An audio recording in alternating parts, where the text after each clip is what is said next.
Hello everyone, viewers, fans, hate watchers, good evening and welcome to the season finals of the Franchise Premier League. Tonight is the night that decides it all as our two finalists will battle for the season championship in a fearless best-of-5 match to decide the greatest team in Season 3 of FPL.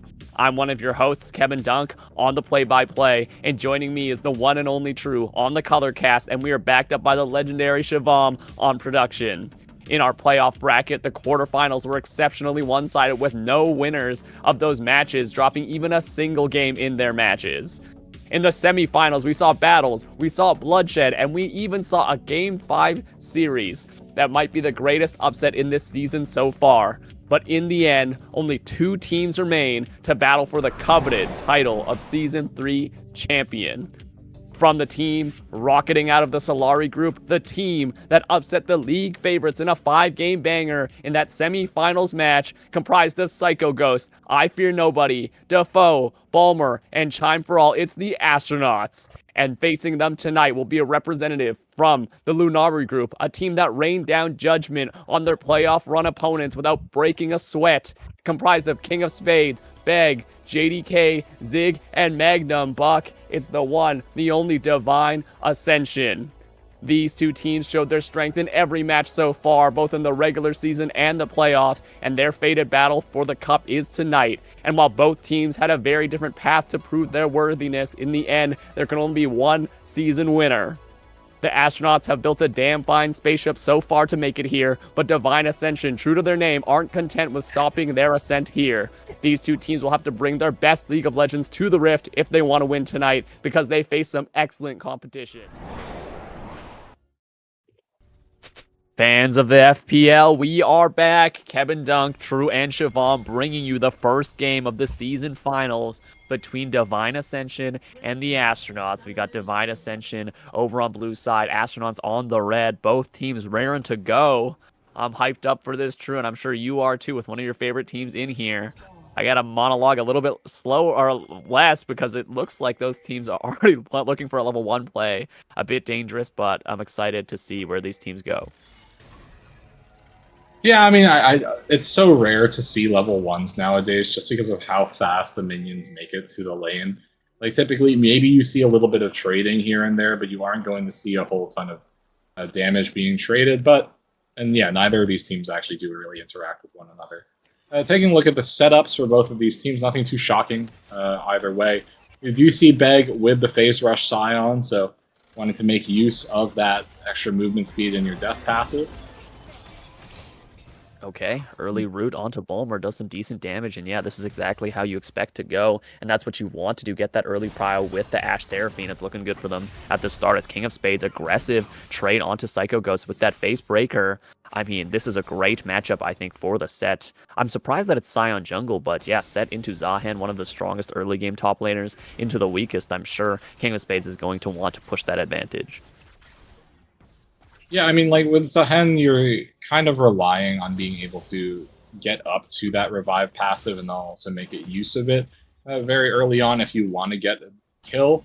And yeah, it's a very effective tool, but it's also a super long cooldown. So King of Spades certainly trying to make use of that, and obviously Set, as you said, being a very strong early game champion. A lot of Set players, they try to go for a level 2, level 3 all in and just force something to happen. King of Spades seems to want to angle for that. Otherwise, speaking on the Scion Jungle, yeah, a little bit surprising, but also... Oh, big damage. Oh, flash out of the Haymaker already, forcing it out just around 2 minutes. King of Spades has Ignite, like you said, looking for the kill pressure very early with that all-in. Psycho is going to be very careful, I think, the next time he steps up to the wave. It's just an awkward situation to find yourself in because Set has that ability to force and just walk into the middle of the minion wave, and it really is rough for Psycho Ghost seeing has to dash away defensively. And even earlier, you have to burn that flash, because if you don't, you're probably just going to take the Haymaker damage. Even if it's physical, you take the Ignite on top of that, and you probably die. So, reasonable for Psycho Ghost to flash out of it. The other thing, yes, the Scion, maybe a slight surprise as far as a jungle champion goes, but the other part of it is, what else was DA going to send? And I think that playing Scion into Zahen might not be what DA want for themselves. See a little bit of trading there from JDK on Ari in the mid lane. I just don't think that these teams are going to be interacting with each other, at least all that much in terms of jungle. There is gank setup to be had in bot lane, especially if as Zillion you're able to make use of that slow, but obviously Ashe, Seraphine can be pretty potent with your CC, or sorry, just with the native CC that's available to those champions. But I think that it might be a relatively quiet early game. I mean, we haven't really seen a whole lot of action between the two so far. Yeah, I mean, it looks like Magnum Monk and Zig are trying to hold a freeze here on the Sivir. Ballmerch, I think, is going to go for that early recall. Oh, double time bomb gets the stun onto the Seraphine. As we see, they see the Sivir and they cancel the recall, so they force out Ballmer's cheater. I think that was trying to go for that early back into the cull, so nice force on that to stop them. Zig and Magnum Buck being very mindful of where their wave is and what the opponent could do after doing that hard shove, as now we see the wave bounce back to King of Spades here. Ignite still available, Flash still available, Psycho Ghost not going to have that Flash for still, I think, another 2 minutes or so here. It's a bit dangerous as you see Balmer and Chime trying to shove that back in so they can get that recall off, but the bush is warded. Maybe they'll spot him and try to stop it again. I mean, context clues should give you notice that they're still in that mid bush, yeah, but I don't think it's very easy for the Ashe Seraphine in there because you also want to get your back off too. It's like, oh, Chime actually wanted to stop backs and did end up staggered. Okay, yeah, Chime is going to stay. And no, go ahead. I was just going to say it's interesting that he stayed, but left the Sivir to go back by himself. Well, I think it's because you're trying to make sure that the wave, like you would get a more favorable wave state just because of where it was when you were backing initially. So staggering and now being able to force it with Sivir coming back in here and having that completed call and just forcing the wave through. And now Ashe can't back, right? Oh, because Ashe needs to get Ari's not level 6 yet, though. The Lord of the Slayer gets the slow Defoe, flashes out of the Decimating Smash. Ari, JDK taken very low by the Chaos Storm, and now the bot lane is moving to rotate as Magnum Buck sees them as well. Scryer's Bloom sees them, but they were already on the Dragon. They had I Fear Nobody on the Mordekaiser to take that already, so bottom lane prio means that Mordekaiser picks up the Dragon. I mean, Scion likely wouldn't have been able to do anything there, but it's Flash for the Ghost of the Scion. Yeah, Defoe just buying enough time, make sure they don't die. That's the right play there. Good macro positioning from the bot and mid laner of the Astronauts to pick up an early drag. Yeah, so because that back ending staggered, that means that Sivir or Zillion, they're able to shove the wave in, know that Mordekaiser is coming down for Dragon, and Ashe can't back anymore. Ashe can't even respond to the drag because you need to catch all of that XP, you need to catch that gold. And obviously, Victor hitting 6 early also pressures JDK on Ari, who was only level 5 at the time. So things going pretty darn well for Astronauts in this early game, to at least as far as that objective is concerned. They are at a slight gold lead. Beg is in a bit of trouble. He sees him. Yeah, pops the Death Realm as Beg is trapped inside, channels the Decimating Smash, gets a big knock-up, but it's absorbed by that shield as Ari is waiting here. JDK looking for the charm, hits it on the Mordekaiser, but Beg is caught between a rock and a hard place. That is first blood for Defoe, who just walks up and lasers him. The bot lane prio is the Ashe who backed, and Beg walked a bit too far without any help, so they go down for first blood. Defoe very happy to pick up that kill, a lot closer to that first upgrade, likely for that Death Ray, so good moves from Astronauts in this early game. Yeah, and it's just frustrating if you are DA in that very moment because it's just the payoff of Ashe's back getting delayed, going even further. Scion is alone in the world in that river, and no one can really respond in time. You don't have Unstoppable Onslaught available, so yes, it's just an easy toss into the Death Realm from Mordekaiser, and by the time you get out, everyone's comfortable. But Zig, as well as Magnum Buck, looking for a fight. Looking for a fight here in the bottom lane. Balmer taken very low. Will they die? The Chrono Shift not yet available. Balmer flashes the wall. Zig, is they going to flash follow? Flash for the volley to execute him. Nice 2v2 kill onto the Sivir. Zig takes some damage from the time bombs, but it doesn't matter a bit as Zig is happy to take that kill. And wow, actually in the top side, they went for a dive, I think, on to the Mordekaiser. Is going to get an instant replay here. JDK, I think, just full combos him, and I Fear Nobody doesn't have the ultimate. It's such a long cooldown. They charm him, they hit him with the fist, and he just goes down as he tries to flash early and still gets caught by it. But great play from the top side of DA to pick up that one, shut down the Mordekaiser a little bit. Yes, Defoe gets some free farm and some plates mid. Sion's going to channel the ulti. Defoe still gets hit by it, but not by the knockup. Beg, nice kiting out of that gravity field. He gets a huge decimating smash for the stun. The Ahri is walking back behind him. The flash available for the Ahri as the Chaos Storm is thrown out. Beg, I think, it's just going to chase that one down, yet easy slow into the knockup for the kill. Solo, Bolo, call them Baus. It's Beg on the jungle Sion, collecting that one for free. And now the Ahri gets to turn it around now, picking up free farm, free plates in the mid lane, undeterred by Defoe, who does not have the teleport. So great movements from the top side of DA, but I have to stop myself with a flash knockup on a King of Spades. Psycho Ghost invests the flash and the ultimate as King of Spades flashes to get away. There was a lot used. I think King of Spades was chunked out a bit from that earlier play on the Mordekaiser, so it's going to use their flash to get out. But good turnaround from Psycho Ghost to kind of force the summoner out as Magnum Buck looking on Balmer, the volley absorbed by the spell shield. Yeah, bottom lane, I think Zig and Magnum Buck are doing a great job with the wave state, forcing Balmer and Chime to walk up for the CS. Oh, they see the Mordekaiser. I Fear Nobody sped up by the Time Warp, the bomb out. Magnum Buck hit with the time bomb. They flash away. Boomerang Blade doing big damage, but it's going to be enough for Magnum Buck to survive. So flash invested for nothing. So good burn of that summoner there. Magnum Buck now very vulnerable to the next engage, and they're taken to about 30% HP by that gank. I'm not sure if the Mordekaiser is going to go for a dive. It looks like they're backing off, but that did relieve a bit of pressure. I Fear Nobody making good use of the time to help out the bot lane. Yeah, and so far, I think we saw a little bit of what both teams are capable of in that, especially here in bot lane with that Seraphine and that Ashe. They have a lot of CC. Their ability to force with Ashe Arrow is really potent, but it also exposes the fact that Balmer taking barrier here is a bit questionable. I think a bit questionable, right? Because, like, yes, you are Sivir, yes, you have Spell Shield available, but you think about what tools there are to catch you out in this game, namely Ahri Charm and Ashe Arrow, but then on top of that, Seraphine Encore. Cleanse does give you tenacity after the initial cleanse expires, so even that little bit of tenacity would be useful, and not having that, especially when your spell shield is down, does mean that you're completely exposed to those engage abilities, to that hard CC. So DA able to make good use of that. Bot lane as well, on the other side of things, we did see what Astronauts wants to do with Zilean, giving that Mordekaiser that speed up, but unfortunately they just weren't able to Buck in some trouble.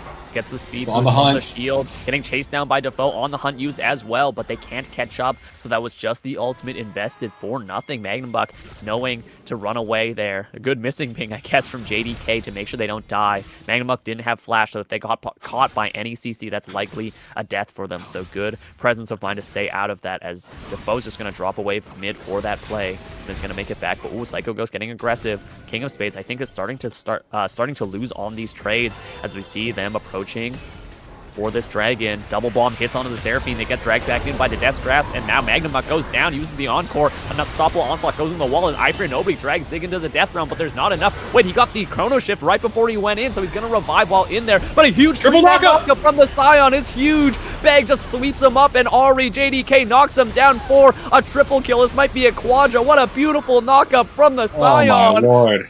Somehow, some way, Astronauts did not see this guy channeling the big knockup, and the DA hit him with a huge one, knocks him up. Call it Divine Ascension, baby, because they all just went to heaven after that one. A clean, again, I gotta emphasize that, 4 for 0 and the Dragon, or sorry, 4 for 1 and the Dragon for DA. Wow, what a team fight there, True. Like, it's such a key moment there for Beg to find that knockup, and you do see that the members of Astronauts don't have flashes, right? Balmer doesn't have flash. I mean, Zilean had it, I suppose.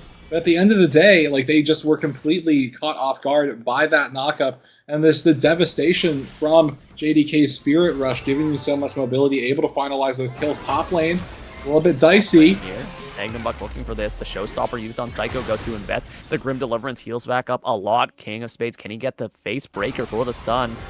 I don't think he's going to get it. Oh, the beat drop missing, and the Haymaker not doing much due to the grit not being stacked up means that that's just a timer from the support wasted as Psycho Ghost gets out pretty much scot-free. Yeah, and either way, DA is really happy about how things went in that bottom lane. In addition to hard winning the fight, they also get so much gold onto JDK. They get the dragon on top of that. It looks like Zig might be in a bit of trouble. Palmer doing decent damage. The slowdown from that time warp, but they just don't have the damage. I mean, this is a Sivir with the boost and the call, but now the ulti onto the Zillion, who tries to run away. Flash after the auto attack. The Rangers focus just doing so much, and Magnum is here to support their AD carry. Maybe a support a bit too much with that KS, but Zig not scared at all. Just confronts them in the 2v1, waits for the support to turn it around, and they just walk on him. Bulmer not having any items to take that fight means that Zig with that completed Hex Optics, even though it's a weird item for Ashe, that is a fully completed item, and he sends Bulmer and Chime to their graves in that one. What a fight from the bot laners of DA. I mean, is it a very unusual... Oh, wait, mid lane? Defoe decides stepping to not get knocked up, but he has to dodge the charm, which he can't do. The Chrono Shift used on Defoe, who does go down and is going to get the heal, but now I Fear Nobody Flash with the Death Realm to try to jump on JDK, dealing decent damage, but I don't know if they can do it enough. The charm buys some time. Deathgrass flashed away from as Ari's now in the face of Defoe and I Fear Nobody. The charm hits again, but it's not going to do enough. It's the shutdown. Go over to Defoe, but again, a double knock-up from Beg. Huge Soul Furnace for the double explosion as well for a double kill. Beg now trying to run down the Zillion. Gonna choose against it, but wow, this jungle Scion is hitting so many knockups at such crucial timings, making the lives of astronauts just so difficult, and Beg cleans up the team fight. Yes, you get the shutdown on JDK, but Beg, with the help of his team, is gonna take those kills and the tier 1 turret for the first one in this game. Yeah, I mean, it's a very it's a reasonable silver lining, right? You get the shutdown on Ari. You also get that gold right onto Victor, who ideally is the one who gets it in that situation. But you're also just losing so much off of it. Right? You lose 2 more kills. You lose the mid lane turret. Like, it's rough. The position that astronauts find themselves in, because we're talking about, like, they need to be a team that scales well into late game. Oh dear! I Fear Nobody. Can they walk him down? They're gonna back off because they see Defoe there backing up their jungler. The lasers are just tickling Beg, deals no damage, but in the top lane, King of Spades gets the drag back into the face breaker. Wow, he actually used the showstopper right as Psycho Ghost used the Grim Deliverance, so he just kind of ults nothing. So trade of ult for ult, not much there. I think both laners are just happy to take that trade, but that does work in the favor of Zahan, right? This character is going to continue to scale, while Set is going to, you know, continue to descale, I guess, not be as useful as the Zahan already finished that first item on the Triforce. Yeah, I mean, I do think that King of Spades is actually a little bit frustrated in that situation, because if you do get the pullback on Zahen, you still have your Ignite available. Like, that's a potential angle for you to make use of, but as you said, you know, Set's game doesn't get any stronger, so to speak, at least as far as that 1v1 is concerned.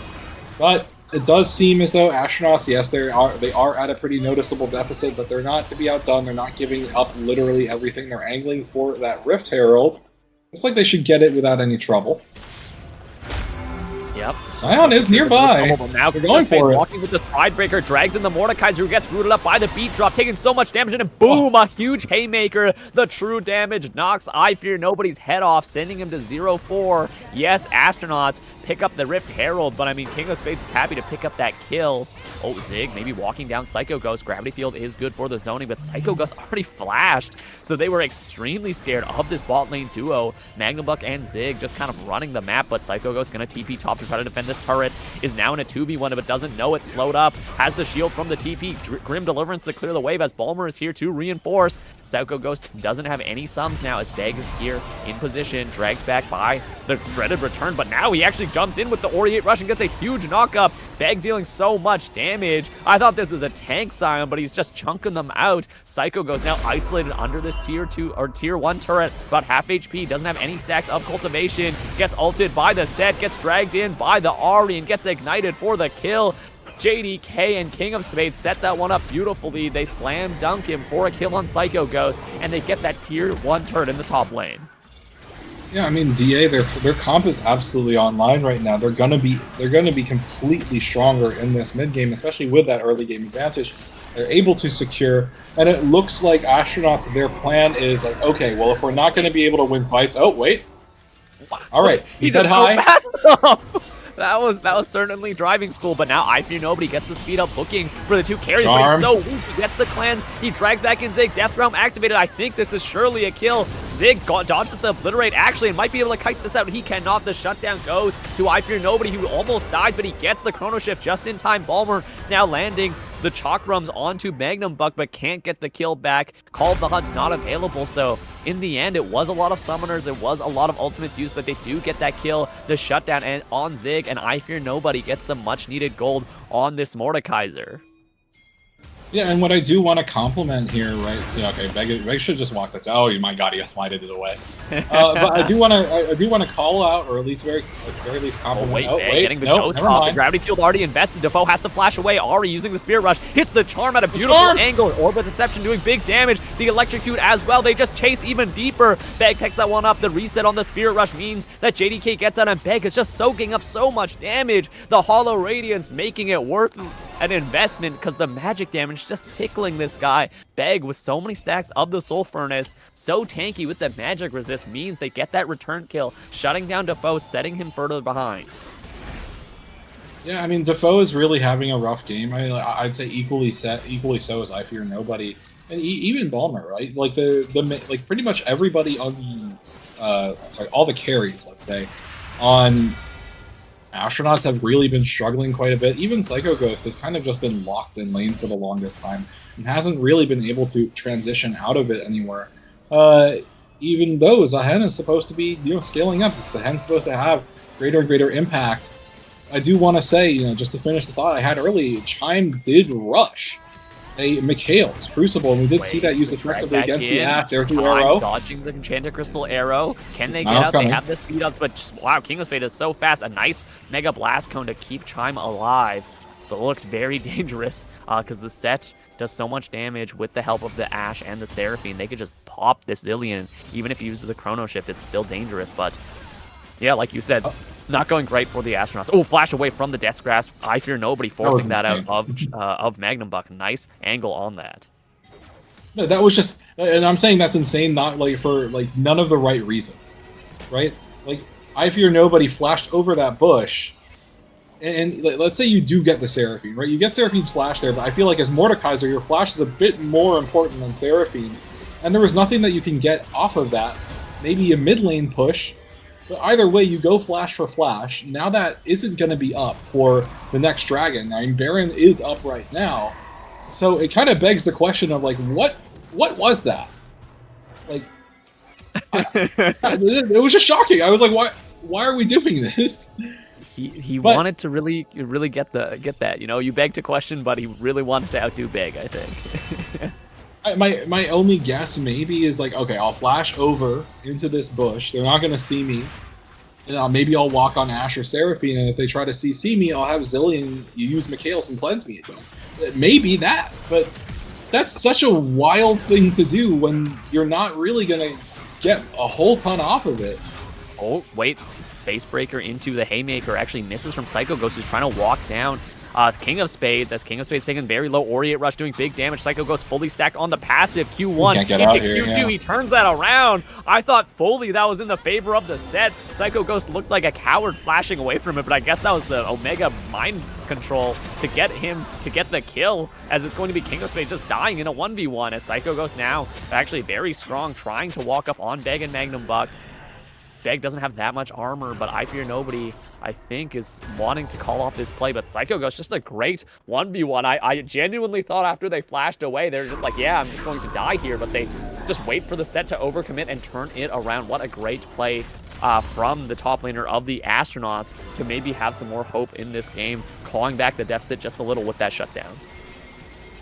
Yeah, and we have Dragon coming up in just about 30 seconds here, and you can see decent number of wards available. There is that one ward behind DA's line in their Raptor Pit. Maybe that is something that Psycho Ghost would try to make use of, but you do see him answering JDK's push up there in the top lane. This Dragon would actually put Astronauts at Soul Point, and honestly, Chem Dragon Soul isn't bad for them, right? Like, you think about Zahen, you think about Mordekaiser, these champions that are more than comfortable playing with lower than 50% HP, but also you get healing and shielding power out of this. get tenacity out of this. Those are all stats that this team wants against this Ashe Seraphine Ahri. Yeah, look at this top lane, though. The Death Realm invested by I Fear Nobody, trying to kill JDK, who had to invest the Spirit Rush and the Flash to get out. So that is just a trade of ulti for the Flash, and they're going to go for this tier 1 turret. Psycho Ghost going to get more gold in the pocket in a trade for this Chemtech Drake, like you said. But it's only the second dragon. Yes, the stacking is there for both teams, but it's not going to happen very fast. And I think the Astronauts, what they need right now is time. The Sivir to hit multiple items. The Zahen already on 2 items is quite strong. I think if I Fear Nobody just plays a bit more patiently, let the late game scaling carries get to that point, it's going to be the team fights a lot more manageable than they are right now, where that a significant item deficit. Yeah, and speaking to that, right, this is what Astronauts want, as you were getting at, because that gold lead that DA has been building, it hasn't really been growing a whole lot. In fact, it's just gotten smaller over the time with those like little incremental pickups that Astronauts have been able to get for themselves. Like, I think the other problem that we're starting to see with DA is that damage scaling down, right? Like, you saw how Zig transitioned from mid lane towards bot lane to try to answer I Fear Nobody as well as Psycho Ghost after King of Spades died, because there's no damage there, right? The only ones who are capable of doing damage at this point are the Ahri, are the Ashe, and if they're not present for any sort of these fights, it's going to be really difficult for DA to get anything done outside of just, you know, hoping to clear lanes. Oh, Chime? Not much to be had. Okay. But yeah, DA, they might start to be getting split apart here, because they're so reliant on this Ashe and this Ahri for damage. So when they're not there, it's going to be frustrating. Oh, they walked up a bit too far, dragged into the Death Realm with no vision, tried to get the ward, and it's just going to be I Fear Nobody walking them down. They're looking for more. They get charmed up. They take some damage, a big knock up as Balmer calls of the hunt for his team for the speed up, but the Death Grasp doesn't hit. JDK taking some damage from the autos. Balmer dodging the Enchanted Crystal Arrow. They're walking a bit too far, though. They're getting chunked out so much by the Ahri orbs and the Ashe volleys. The Hex Optics doing big damage. Oh my god, Time almost dies to that and has to flash out. The TP invested by both top laners. King of Spades makes it here. So does Psycho Ghost. And in the end, it is just going to be a 1-for-0. But Chime, excuse me, invests a lot. We're backing on Vision. Looking for more, though. Oh my god, flash forward. But it gets blocked by the Spell Shield, and King of Spades is taken low. Oh, huge Haymaker. Gets a big chunk and gets the kill onto the jungler. As we see, King of Spades has to run out now. Psycho Ghost invested the ultimate. Balmer trying to fight back against the sign, but it's just doing no damage as the foe finally comes back. Zones them off with the laser, and I thought that Ashe is just pushing mid. Face breaker was a bit psycho, but they just get it. And yeah, look at the mid lane. It's just going to be Zig pushing down mid turret, gets tier 2, and is, oh my god, look at the damage on that tier 3. They have the grubs. They're doing a lot to it. And I don't think anybody's answering. Okay, it is going to be the Zillion, but surely this is going to be the inhib turret knocked down. So that's 2 turrets. Zig is extremely rich right now, but might get chased down as the Shurelya is used. Defoe chasing them down, gets the laser, but they can't keep going. The volley keeping Zig safe. But wow, what a great play from Zig to see that, hey, this play is over. I'm just going to run and get gold. But oh my god, Chime just gets exploded by the Spirit Rush. And now JDK is looking for more. Psycho Ghost trying to dodge out the charm, and he finally does it, but Magnum Buck supporting the Ahri. I don't think Psycho Ghost wants to fight this. He's going to jump over the wall to run away. As the laser and the gravity field find nothing, Defoe can't do anything, and it looks like Astronauts are just the chicken with their head cut off. They're just trying to get in any which direction as they're pulled away from everything from the side of DA, and they lose multiple members for it. Yeah, and it really adds a bit of context, like seeing Zig push down that mid lane. It shows why King of Spades was so aggressive in stopping those backs. Seeing that the Astronauts were backing on Vision, you just go straight in, you go straight forward, make sure that Ashe can keep pushing, and you split the enemy team apart. They even started the Baron, seems to like continue that split, and now DA, off of all of that, they're coming away with Baron Rabbit arrow hits onto the Mordekaiser.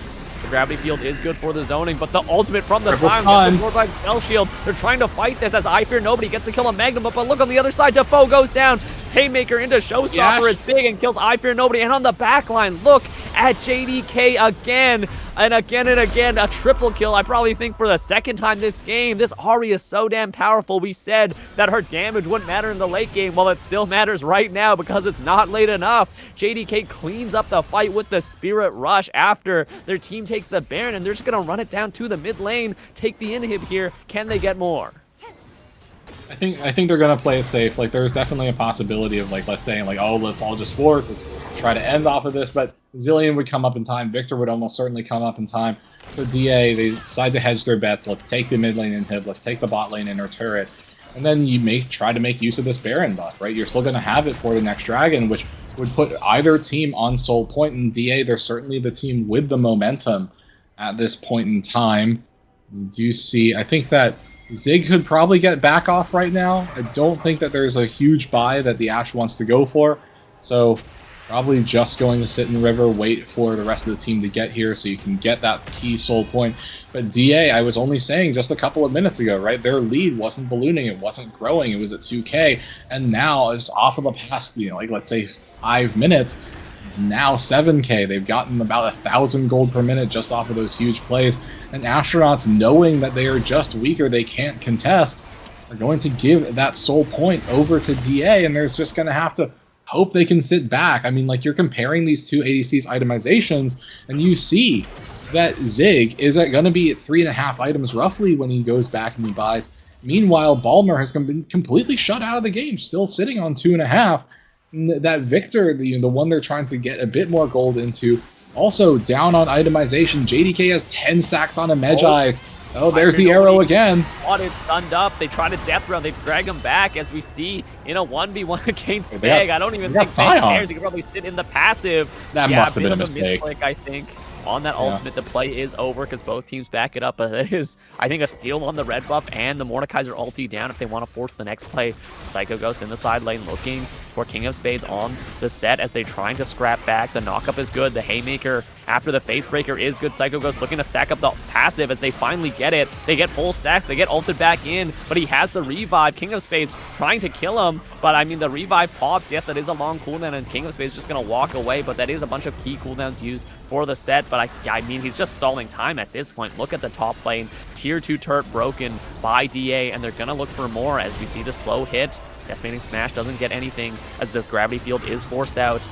I fear nobody on the Mordekaiser now backing up the team. It's just going to be 4 people in the top to stop this push, but the Baron buff is already gone. The push already happened. The gold already taken. I mean, it looks like Astronauts just cannot make a play. They don't have the gold. The deficit is a bit too big, especially against this monstrous Scion that I feel like they haven't taken damage, much less a death in the past like 20 minutes here, Drew.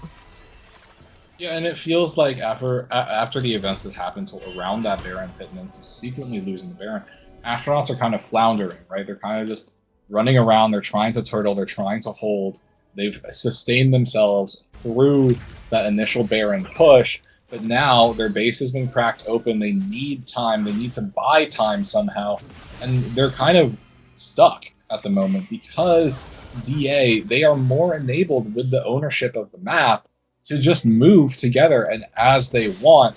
And there's not really much that Astronauts can do about it, because if they send any one person here or there, they're likely to lose. But if they try to look for a pitched team fight with their lack of ownership, with their lack of being able to control their jungle, even in terms of vision, it's dicey for them to do so, because if they run into a squad of DA members, then they're also likely to lose.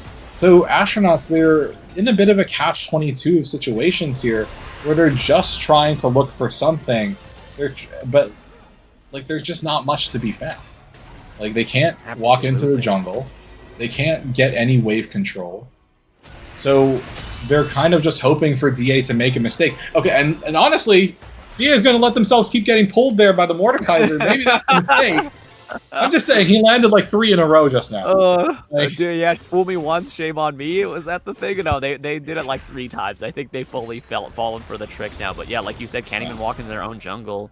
Psycho Ghost gonna dodge the slow. But one thing I do want to mention is that I think Balmer, like you said, completely shut out. Look at the CS difference, right? Sivir, I think, is one of these champions that should just be eternally farming vacuum with the waves. Wow, Flash onto Magnabuck again. This is Death Realm invested for it. The Encore invested too. Yes, you're probably going to kill the support. No, he can't even get it as he gets flashed away from. And this is just a death ball for the rest of the team as the Astronauts are pulled in. As we see big damage on the backline, Zig runs down. The Mordekaiser gets the kill on Balmer as well, who doesn't even get to play the game. Psycho Ghost fighting valiantly, gets one revive, not from his passive, but it's not going to matter because they have plenty of damage to kill him twice. He actually gets one. No, can he get a trade kill? He can't. He gets slowed up, he gets stunned up, he gets knocked up by Beg, and finally gets the kill with the Orient Rush. Gets big healing off of Beg, actually, but yeah, it's going to be Zig and Magnabuck just looking for the kill here. An easy chase down. Oh, I thought Zahan, I didn't actually know Zahan passive was that short, but I mean, Zig is just going to see, hey, that's a freebie on the Zillion. Psycho Ghost trying to fight this, and I don't think he can do a damn thing. Rooted up by the beat drop, and Zig collects their probably 15th kill in the game. Oh, and we didn't even get to see it, but JDK just runs down Defoe. Thank you, Shiv, for giving us that instant replay. Let's see what happens here. I think he just full combos him. It's probably not that much to see. Yep. Yeah, that is a bit of a nasty charm, though. Yeah. that was a great angle on the charm. You are totally right on that. JDK making it look easy, but man, the rest of DA also making it look easy. I mean, they give up what? Just Psycho Ghost for the entire rest of the team? Like we said, Balmer just cannot play the game. I didn't even see his health bar in that last team fight, and he already died. Yeah, I mean, what Balmer did was he flashed forward to try to finalize the kill on Zig. But Seraphine was still alive at that point, just gets a little bit more shielding through, and Ashe is able to survive. Like, you know, Astronauts, like, this game is functionally over. Like, it requires DA to somehow all collectively run onto the fountain and die, like, 2 times. But that should be it. You can see the TPs coming through from DA's solo laners, and, like, I would say it was a slight back and forth early, but we were talking about, you know, ease of execution. The fact that very early on, Astronauts was going to be pressed to be successful because you don't really have anyone that you're hard playing through, right?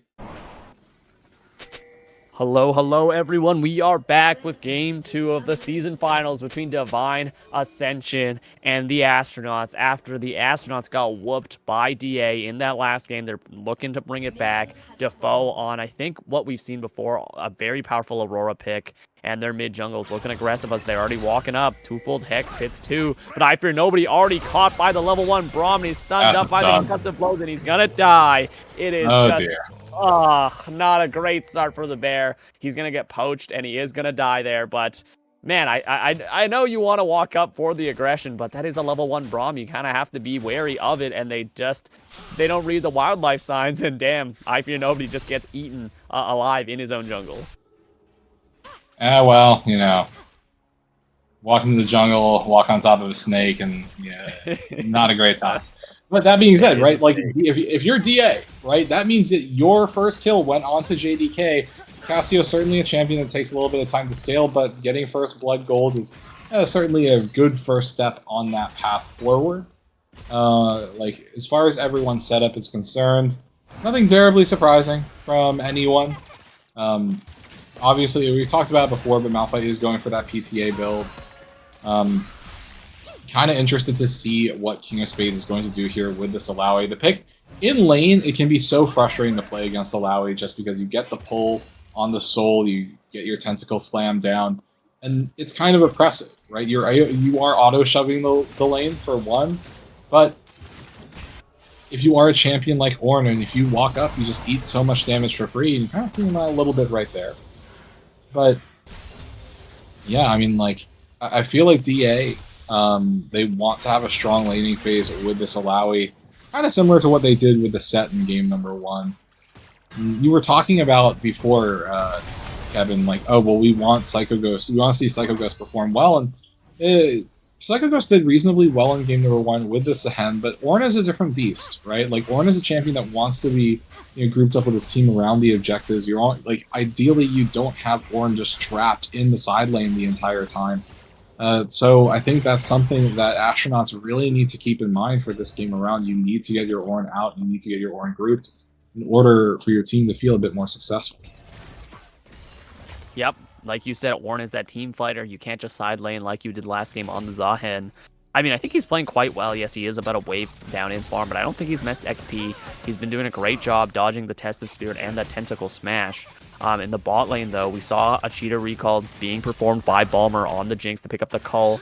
Oh, Zig maybe walking up. We see that loyalty program hitting for the slow. I'll be on the ward here.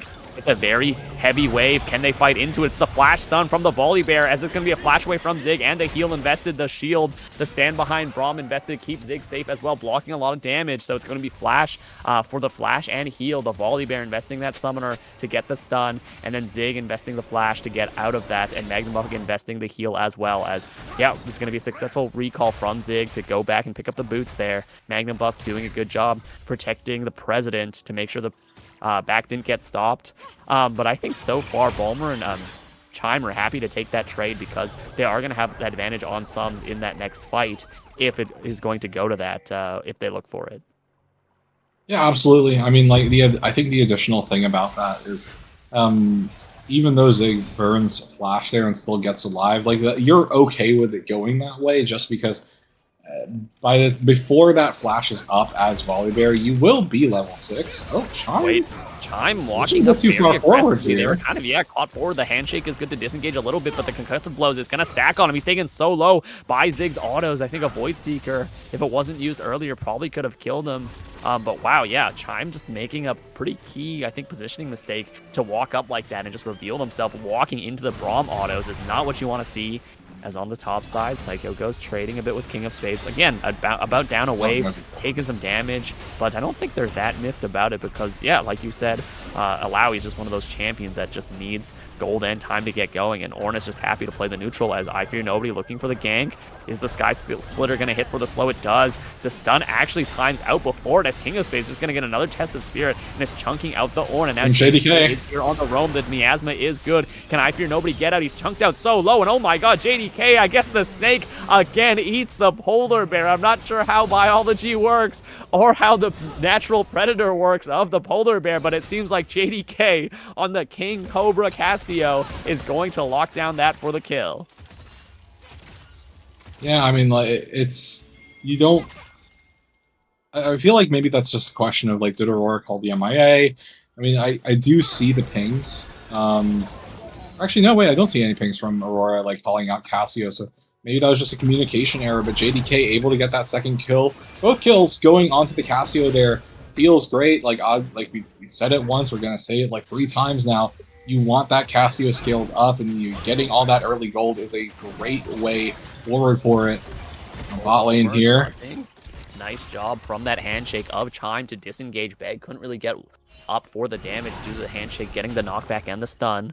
Psycho Ghost and King of Spades again trading heavily. Oh, Call of the Forge God invested. Dodges the Test of Faith. Can he get enough damage for him? Gets the first brittle. The flash away from King of Spades. Searing Charge straight into that Volcanic Rupture, but that was a force out of the flash, and Psycho Ghost actually doesn't have flash to follow. Actually went Ignite TP, and it's just going to outplay that. So great turnaround from them on that level 6. Yes, they trade the ulti for not much back, but it is the TP. As we see the Dragon getting started by the side of DA, the teleport used to get back fling for King of Spades. So it's just going to be a trade of that first Dragon for the topside camps. I think I Fear Nobody really needs that money after dying 2 times early game. And the Volibear was pinged out, so DA knew, okay, we're completely safe for this. They are able to get that objective for themselves early on. I do think King of Spades, you do have to be careful here. You don't have vision in the river. You don't know where Volibear is pathing. And this time around, you see JDK actually walk out of vision, and then instantly the pings go down, calling out the Cassiopeia roam a bit better this time. JDK with the, I was going to say the fancy feet, but I guess fancy tail is more apt in the situation, able to dodge away from the Aurora damage. Up top, I mean, you're seeing how strong those tentacle slams are. It is so annoying as Ornn to be playing against that. The moment you get hit, it just takes one, right? You can dodge, 9 out of 10 tests of Spirit, but then you get hit by that one, and then you start getting chunked out, and then you're really, really frustrated because there's just not much you can do. You just kind of have to sit there and tank the damage. And you were talking about how Psycho Ghost was only 1 wave of CS down earlier, but now take a look at that. Already 25 CS down here in the top lane. That tower is getting shoved in, and that's just the power of Alawi here in lane. Now here bot lane, Magnum Buck coming in as well. Man play on the bot lane. It's going to be JDK moving down as well as Beg has the level 6 ultimate bomb. We're trying to run away. Uses the cleanse early as the unstoppable onslaught used just on the Renata, who goes down, and it's just going to be a clean 4-man play. I don't even think, wow, it's actually Malphite and JDK not even getting a single assist on the kill of Balmer, who just got walked down and led to the back of the alley, I guess, and taken out. So great 4-man play on that bot side means Zig and Magnum Buck are very far ahead of their lane opponents now. JDK picking up another kill, 3-0 on this snake. I mean, this, I don't know what snakes eat in their diet, but this guy's looking like an apex predator on this Cassiopeia. Yeah, I mean, it's getting worse and worse for the side of Astronauts. You see this Cassio, as we said, 3-0 now, working on double scaling items. Wait, Magnum Buck might be in a bit of trouble. He's fine. Beg is I was right gonna say, he's there gonna for the hit. backup. Yeah, I mean, Oh, China man. getting chased down, loyalty program for the slow. I don't think Beg can do much more because the unstoppable force was already invested. I fear nobody actually popping the flash Stormbringer to try to kill JDK, but he just uses the flash to get away. So that is ulti flash down for the mid laner. Or sorry, ulti flash down for the jungler who was in the mid lane for so long. He's getting counter jungled all while this is happening. So losing so much of his jungle. The farm lead is still in the lead for the Volibear for now. Coming through. Yeah, the Zap is just doing no damage. This Jinx does nothing to the Braum early game, as it's going to be, yeah, just jumps back to him. The stand behind Braum is easy, and I mean, yes, Astronauts force off the mouth fight, but they're already losing everywhere else on the map. I think DA are happy to have that trade. Yeah, and I think one thing, if you are Balmer in particular, that you're so frustrated with is you got that cheat recall off to get the cull early, and now you're the one who's actually kind of behind a little bit on these cull stacks, right? Like, you're getting pressured in all of your lanes so much. Like, JDK hasn't really interacted with Defoe, but that's because JDK doesn't care about interacting with Defoe. He's been going to the side lanes, getting those progressive kills, and now this Cassio has that completed Roa before 10 minutes, has 200 stacks on the tier. Like, we're talking about scaling, and that scaling is going to be monstrous if JDK can keep like getting more and more gold into his pocket. It kind of feels like at the moment, Astronauts, they are certainly on the back foot because their comp wants to group up. Right now, they're just trapped in their lanes. There's not much they can really do. They do have a little bit of a silver lining with Defoe's Aurora, insofar as Defoe hasn't been killed yet, right? The Aurora hasn't been set at a massive deficit personally, outside of the fact that Cassio's gotten kills. So maybe they're hoping that, like, maybe this Aurora can still be somewhat of a bright spot for us, because otherwise these lanes are just looking increasingly rough. Yeah, speaking of rough, look at the damage on Psycho Ghost. Takes about half HP from a single Tesla Spear, but the my lord. hostile takeover is blocked by the Unbreakable. Zig is just popping the Ghost and trying to fire back. JDK has the roam. Balmer dodges that Winter's Bite. Sky Splitter comes JDK. The fire back from Zig is good. Super Mega Death Rocket takes Magnum Buck low, and the exhaust is used on JDK, but now I think this Cassiopeia is going to take over as I fear nobody trying to turn it around. Balmer taken low, but he gets... No, the bailout wasn't used. I don't know what that was, but we get the shutdown finally on the Snake, but it's still, in the end, a 3-for-1 on the bot lane. It's going to be Zig picking up 2 and JDK picking up 1. I don't know what that was. I thought that bailout was going to be used on somebody, but Chime just did not use it on any target, and they all go down before it. Psycho Ghost even losing this top lane tier 1 as the bot lane play goes awry. You lose 3 and only pick up the 1 shutdown. Yes, it is good, but it is just on the Volibear, who's already so behind. Jinx would have loved that item, and she's not gonna get it. As we see here, King of Spades, very high health advantage. Searing Charge misses the Ignite, invested the Flash away from the stun as the Call of the Forge God hits again for the damage, as I Fear Nobody's trying to maul down Alawi, who runs out of mana. He gets the Leap of Faith more to damage, but thankfully I Fear Nobody has enough to secure it. King of Spades just running out of mana at a key point. Psycho Ghost trying to kite it out, and he does it successfully. So good pickup on the top side, but again, like you said, the farm lead, the tower lead, the gold lead is already so far in the favor of King of Spades. It's still going to take a lot of work for Psycho Ghost to come back from this deficit. Yeah, absolutely. And now, like, it really appears as DA, they're playing towards their bot mid advantage. They are getting that second dragon for themselves. It's going to be a mountain map this game, and that's something that Astronauts would certainly love to have, especially on this Ornn. You'd have so many bonus resistances, but for the time being, they're really hard-pressed to establish control over that area with the Jinx and the Renata being set so far down. Psycho Ghost in trouble. Psycho Ghost just stayed a bit too long. King of Spades TP's back on a ward and just runs down the Ornn. I mean, the octopus, I guess, eats the weird bearded man creature. I don't know what Ornn is, but man, that is not looking good. Another kill, more gold, setting Psycho Ghost further behind. And it's, like you said, just losing out everywhere on the map. It's looking pretty bad for Astronauts in this approach to the mid game.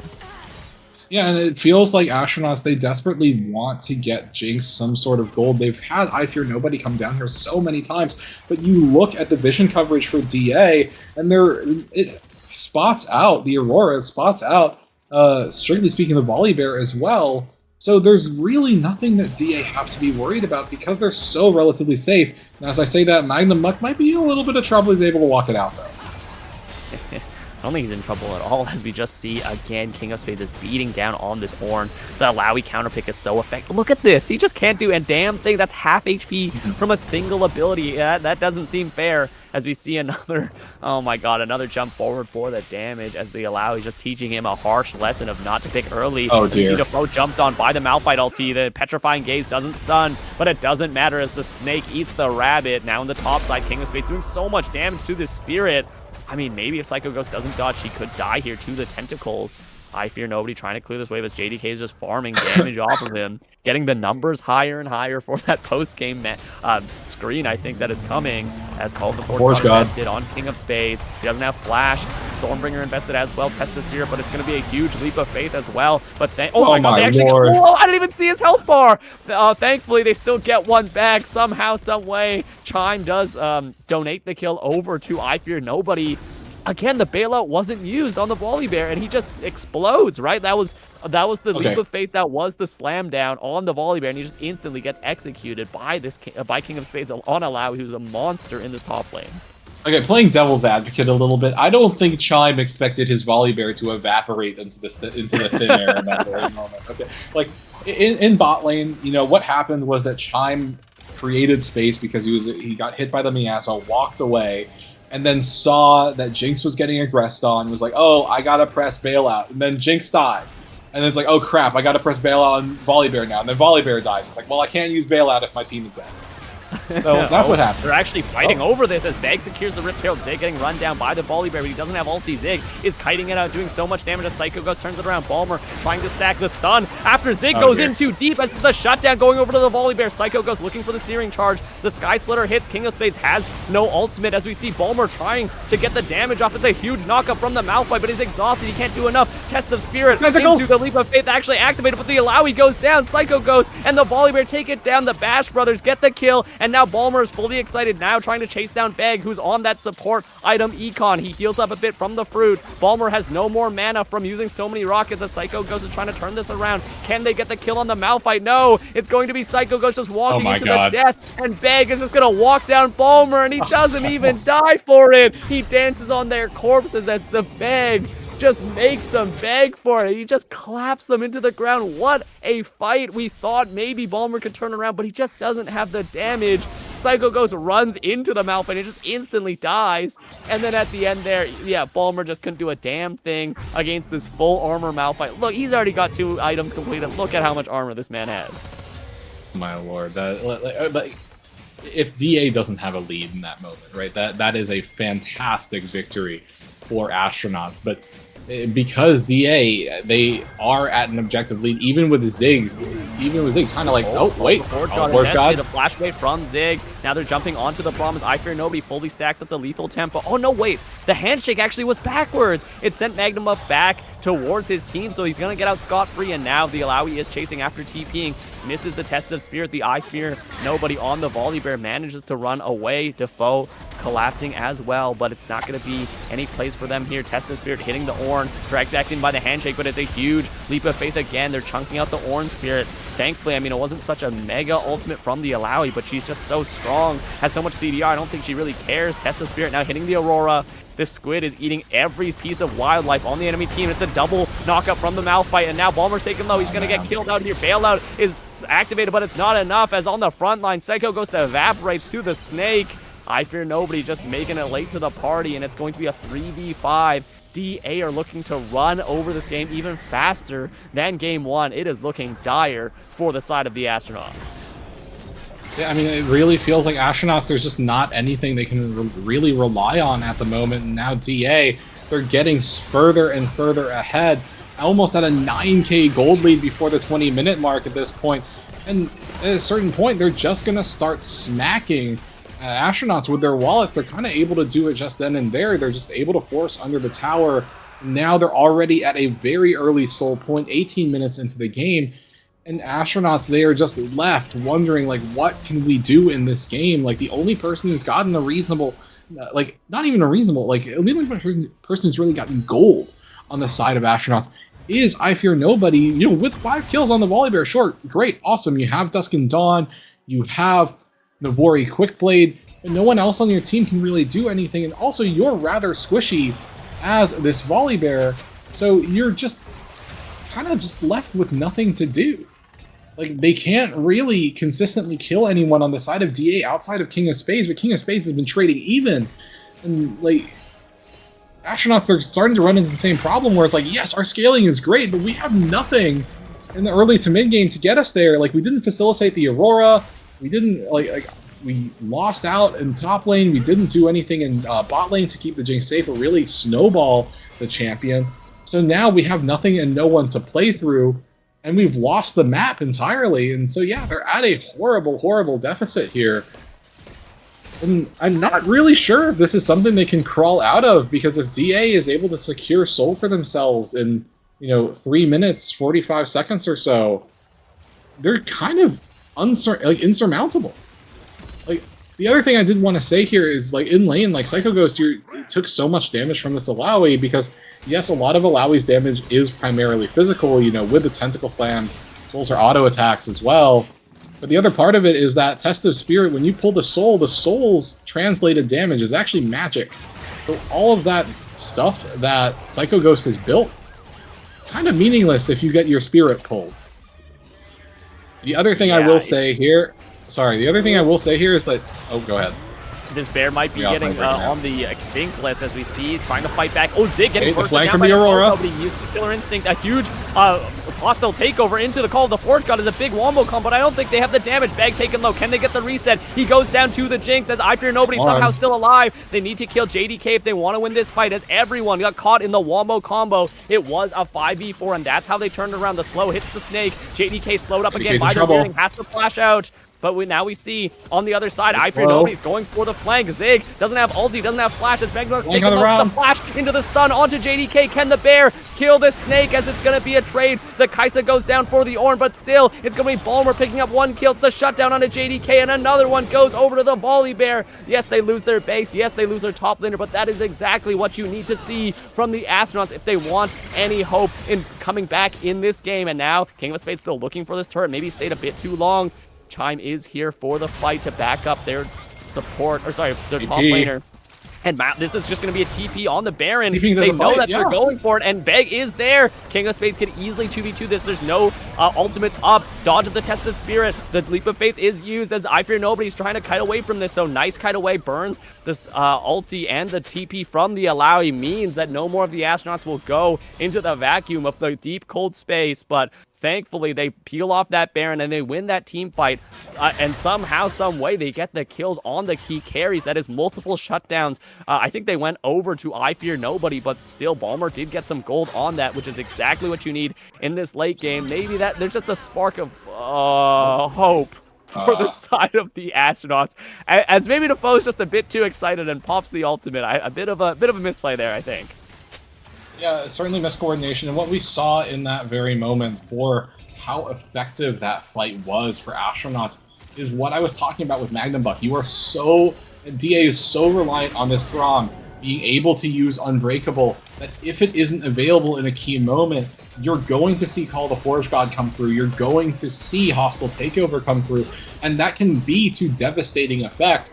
The other thing was that Defoe, finally able to find a flanking angle with her own ultimate, with Between Worlds, was able to just pressure DA so hard. The DA, they had to run for the hills. They tried to trade a kill back. They really weren't able to effectively do so. But really, thankfully for them, all they lost were the kills, right? Like, the remaining members, 2 members had to go back to stop King of Spades' push in the bottom lane. But then in addition to that, because of the subsequent TP. Oh, wait, Magnum Buck's in trouble. Dragged back by the handshake. Called the Forge God is blocked by the Unbreakable. Defoe looking for an angle. Super Mega Death Rocket takes the Braum low. That is multiple ultimates invested as King of Spades now on the top side fighting the Bear and Balmer. He flashes in for Balmer. Balmer gets a shield and it's going to die to the tentacles. They trade it back though. They do kill the Alawi. Defoe now running away from JDK. A nice hostile takeover. It's a disengage, and in the backline the Stormbringer onto Zig, who's likely going to die here. He's getting chased down. Magnum Buck goes down as it's Zig trying to kite away. Use the supercharge, but they get the stun, they get the kill. Now Beg is locked in a 1v3. JDK is now here, but he doesn't have the ultimate. Defoe walking up, hits the Between Worlds. The cooldown is back, and they manage to burst him for the kill. Psycho Ghost picks it up on the snake, and Beg has to flash over the wall to run away. Somehow, some way, we thought the hope was gone. We thought the difference was untenable, and somehow, some way, the astronauts find a way to make it back as they win the team fight 4-for-1.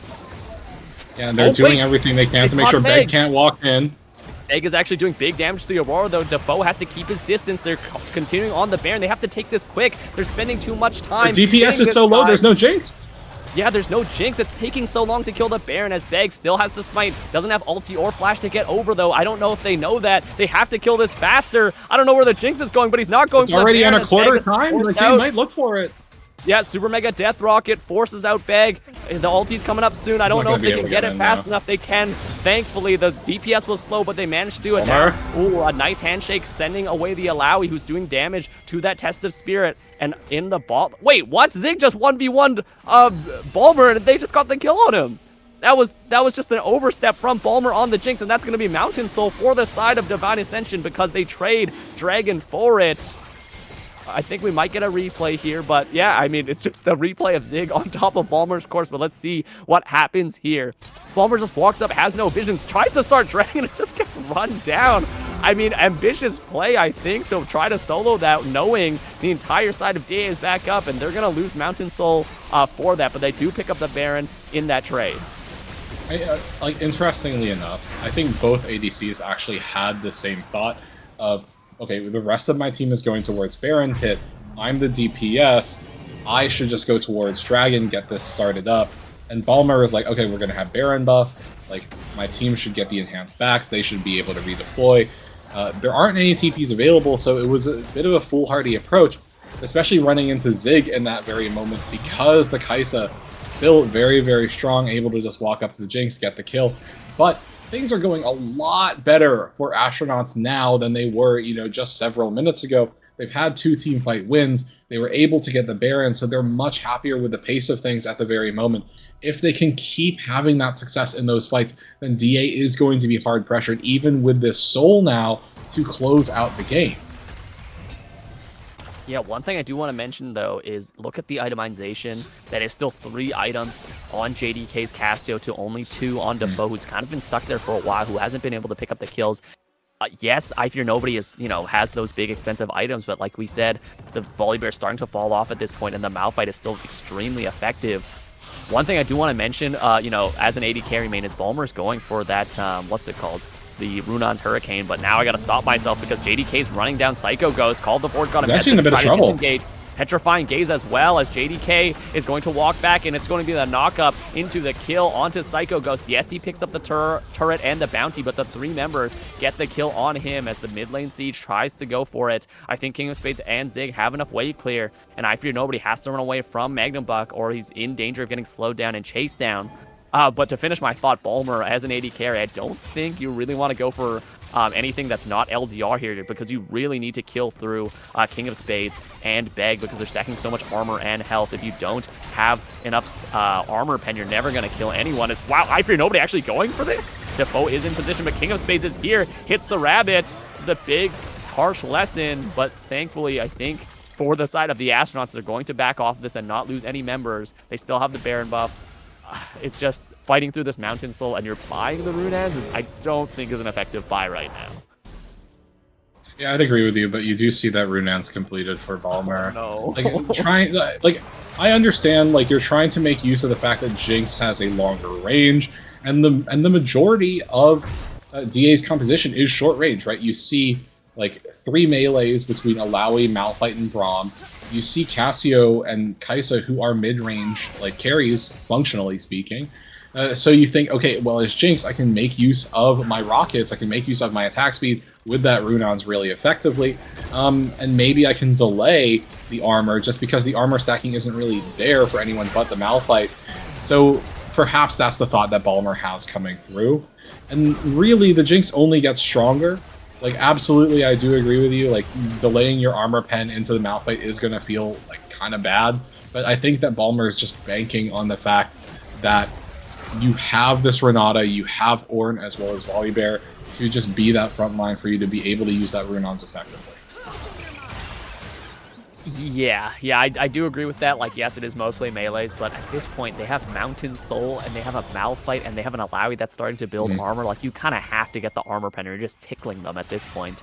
Because I think if I Fear Nobody goes down, they have not really any magic damage, because Defoe is going for that full burst build, and he's really, really far behind the pace of the game, right? So, like, his lane opponent is up 7 kills, 3.5 items compared to 2.5. It's an entire item different, and he did go for the, I think those are the upgraded Ionian boots, so that's not even any magic pen for the Aurora there. I think if Bag just takes like a fight where he's in front of his carries, there's no chance that DA lose this with that Mountain Soul. But I mean, they've surprised me before. They were at a 10k gold lead and they lost multiple team fights. So hopefully Astronauts can pull out a miracle. I would like to see them funnel some of this gold onto the Jinx to get that armor pen though before this fight, because Elder, I don't think you can contest a fight with at this disadvantage with both Baron and Elder on the enemy team.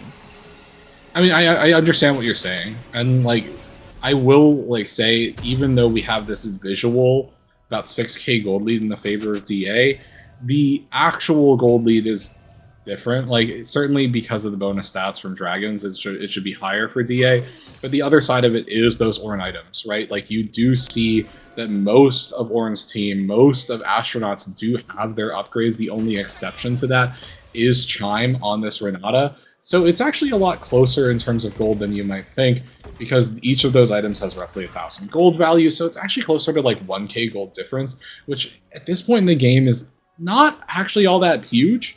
So at this point, like, Astronauts are actually a lot more secure than they appear to be. Like, and I think they really are just hoping for this Jinx to just get there. You can already see that Last Whisper completed for the champion, so now DA is actually kind of hard-pressed, because they really need to kill this Jinx so those resets don't come through. Because once Jinx gets going, even with this Last Whisper, having that little bit of armor pen, you know, means the world as far as Jinx is concerned. Yeah, I do agree with that, but I mean, the Dragon Soul also, I think, equates for a lot of gold, because I'd much rather have Mountain Soul than an ornament if I were in this position. It's going to be so hard to kill these carries, and like we said, we need Jinx to get that reset, but if you can't get it, then, I mean, that's kind of it, right? And that initial shield plus the bonus stats is so huge. Oh, I Fear Nobody, maybe face checking. This is very dangerous. He gets solo ulted, he's taken low. He has some tankiness, but now Chime gives him the shield. Can he give him the Bale? The Stormbringer invested, the Exhaust invested as well, as he flashes out a huge hostile takeover. Means the stuns actually go out. Bag has to flash away. The Super Mega Death Rocket is Defoe. It's a huge Between Worlds, and they're actually getting the resets. Falmer running down the Promise. Defoe picks up the kill on Zig. It's a double kill for this Jinx, as JDK has to sprint away. This Snake has to hide back in the grass, and Balmer's trying to chase him down with the help of Chime. The Zap misses. The loyalty program misses, but this is likely going to be the Elder Dragon unless JDK can do something. What a huge hostile takeover means that it's actually Zig doing more damage to his team than the enemy, and he rips through the Malphite with that magic damage that's going to be secured by the side of the Astronauts. Can't be here anymore, you have to leave. But yeah, they stayed a bit too long. The Call of the Forge God hits JDK, and he's going to get exploded by the Elder as that reset activates Balmer on the Get Excited, who's going to run down King of Spades. He gets hit with the Zap. There's no more mana left, but it's the flash forward into the slow, into the handshake, into the Sky Splitter. King of Spades now in a 1v4. He hits that huge leap of faith, but I think they have enough damage to kill him. The Elder execute. Defoe looking for the angle. Okay, they maybe just don't have it. Oh, whoa. Defoe maybe face checking a bit too deep there. I don't know how they won that team fight, but I think it's because that hostile takeover hit Kaisa, and Kaisa actually shredded his teammates, and then that just gave Balmer and Defoe free reign to hit in that AoE, and that was just the key team fight. I mean, Chime has been getting so many good hostile takeovers, really turning the game around. This is surely that Lord Dominic's for the Jinx, making them an even scarier carry threat.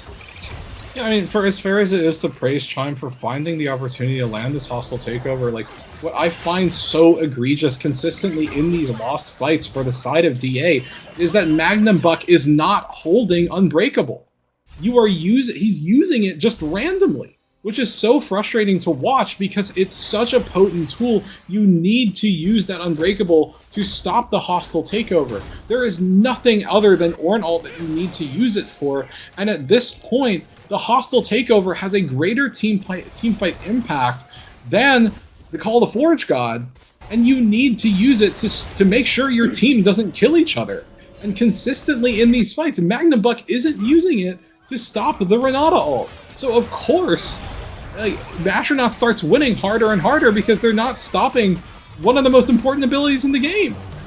Absolutely. Call of the Fort got invested, and Magnum Buck, like you said, has no Unbreakable. He pops the ultimate, the Glacial Fissure to disengage, but Beg now getting chased down. JDK getting the Petrifying Gaze, but it's only on one. The double knockup, it hits the Jinx, but Balmer's getting support, getting the shielding, getting the healing, as I Fear Nobody goes low, but he doesn't go down. Balmer picks up that first reset. Again, it's going to be the hostile takeover doing big things as Balmer flashes in for that execute. Doesn't get it, but his team does. I Fear Nobody taken low by the Acathian Rain. Multiple members are low, but they still don't go down, and they win again. Another team fight from the brink of defeat is going to be the Astronauts. Maybe they went a bit too far, though, as they're looking for this Baron. Wow, what a huge amount of healing from I Fear Nobody, getting the Frenzied Maul, but it's a 3v5, and King of Spades is very dangerous. Defoe getting run down by Zig, takes some damage. He's in a hard caught position here, has to flash the wall. Balmer is just so low, he can't get in for the auto attack. They jump in. It's a double knockup into the burst from the Alawi, who doesn't even survive as Defoe is running in the backline. He gets the twofold hit, he gets the damage. King of Spades gets the kill. Zig finally trading one back as King of Spades goes down. He tried to play frontline for his AD carry,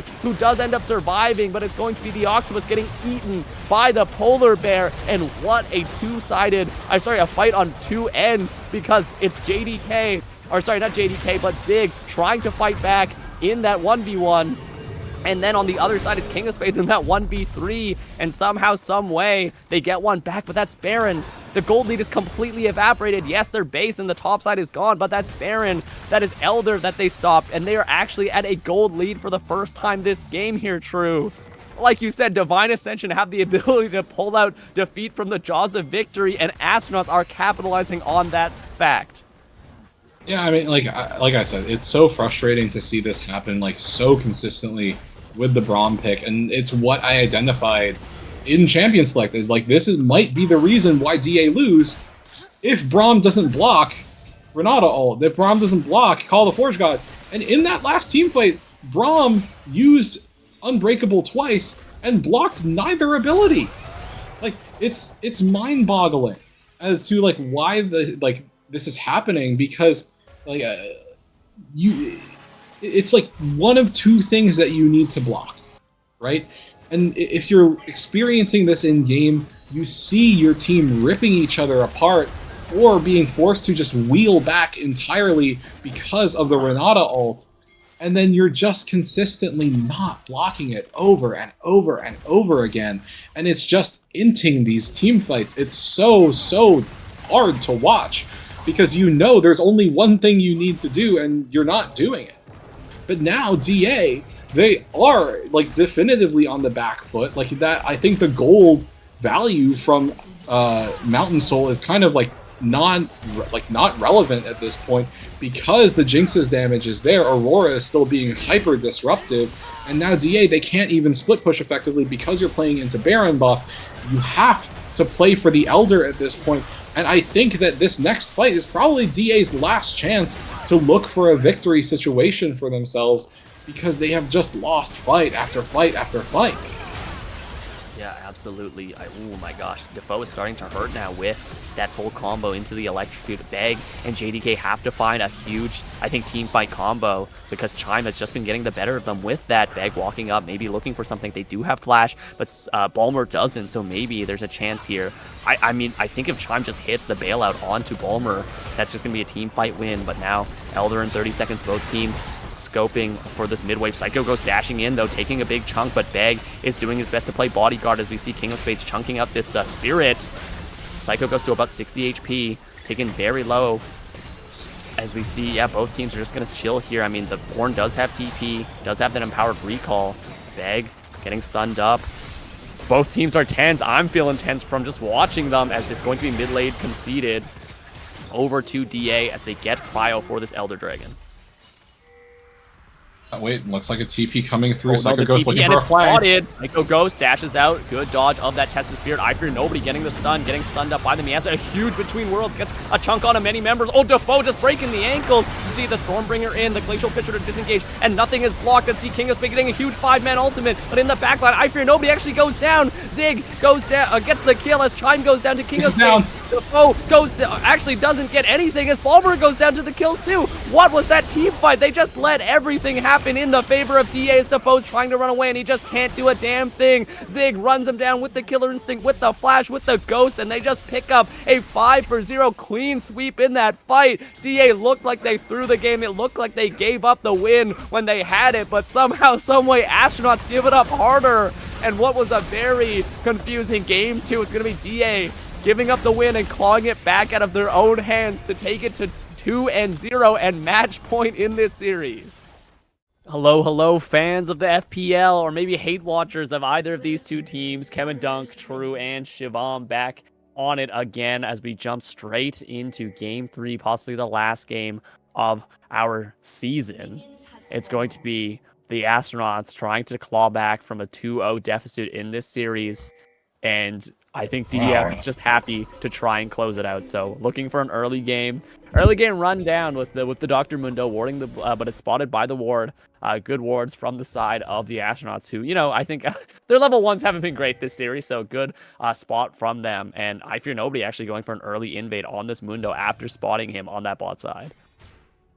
Yeah, I mean, you see the enemy Mundo, the enemy jungler, just walking into that bot side bush. So it's a very good response from I Fear Nobody to be like, all right, well, I'm just going to go straight into the enemy blue. Like, we'll have Raptors warded to know what the direction is. And right now in bot lane, you actually do see that, you know, that Amumu can be quite aggressive very early on. Like, you have those 2 charges of Bandage Toss.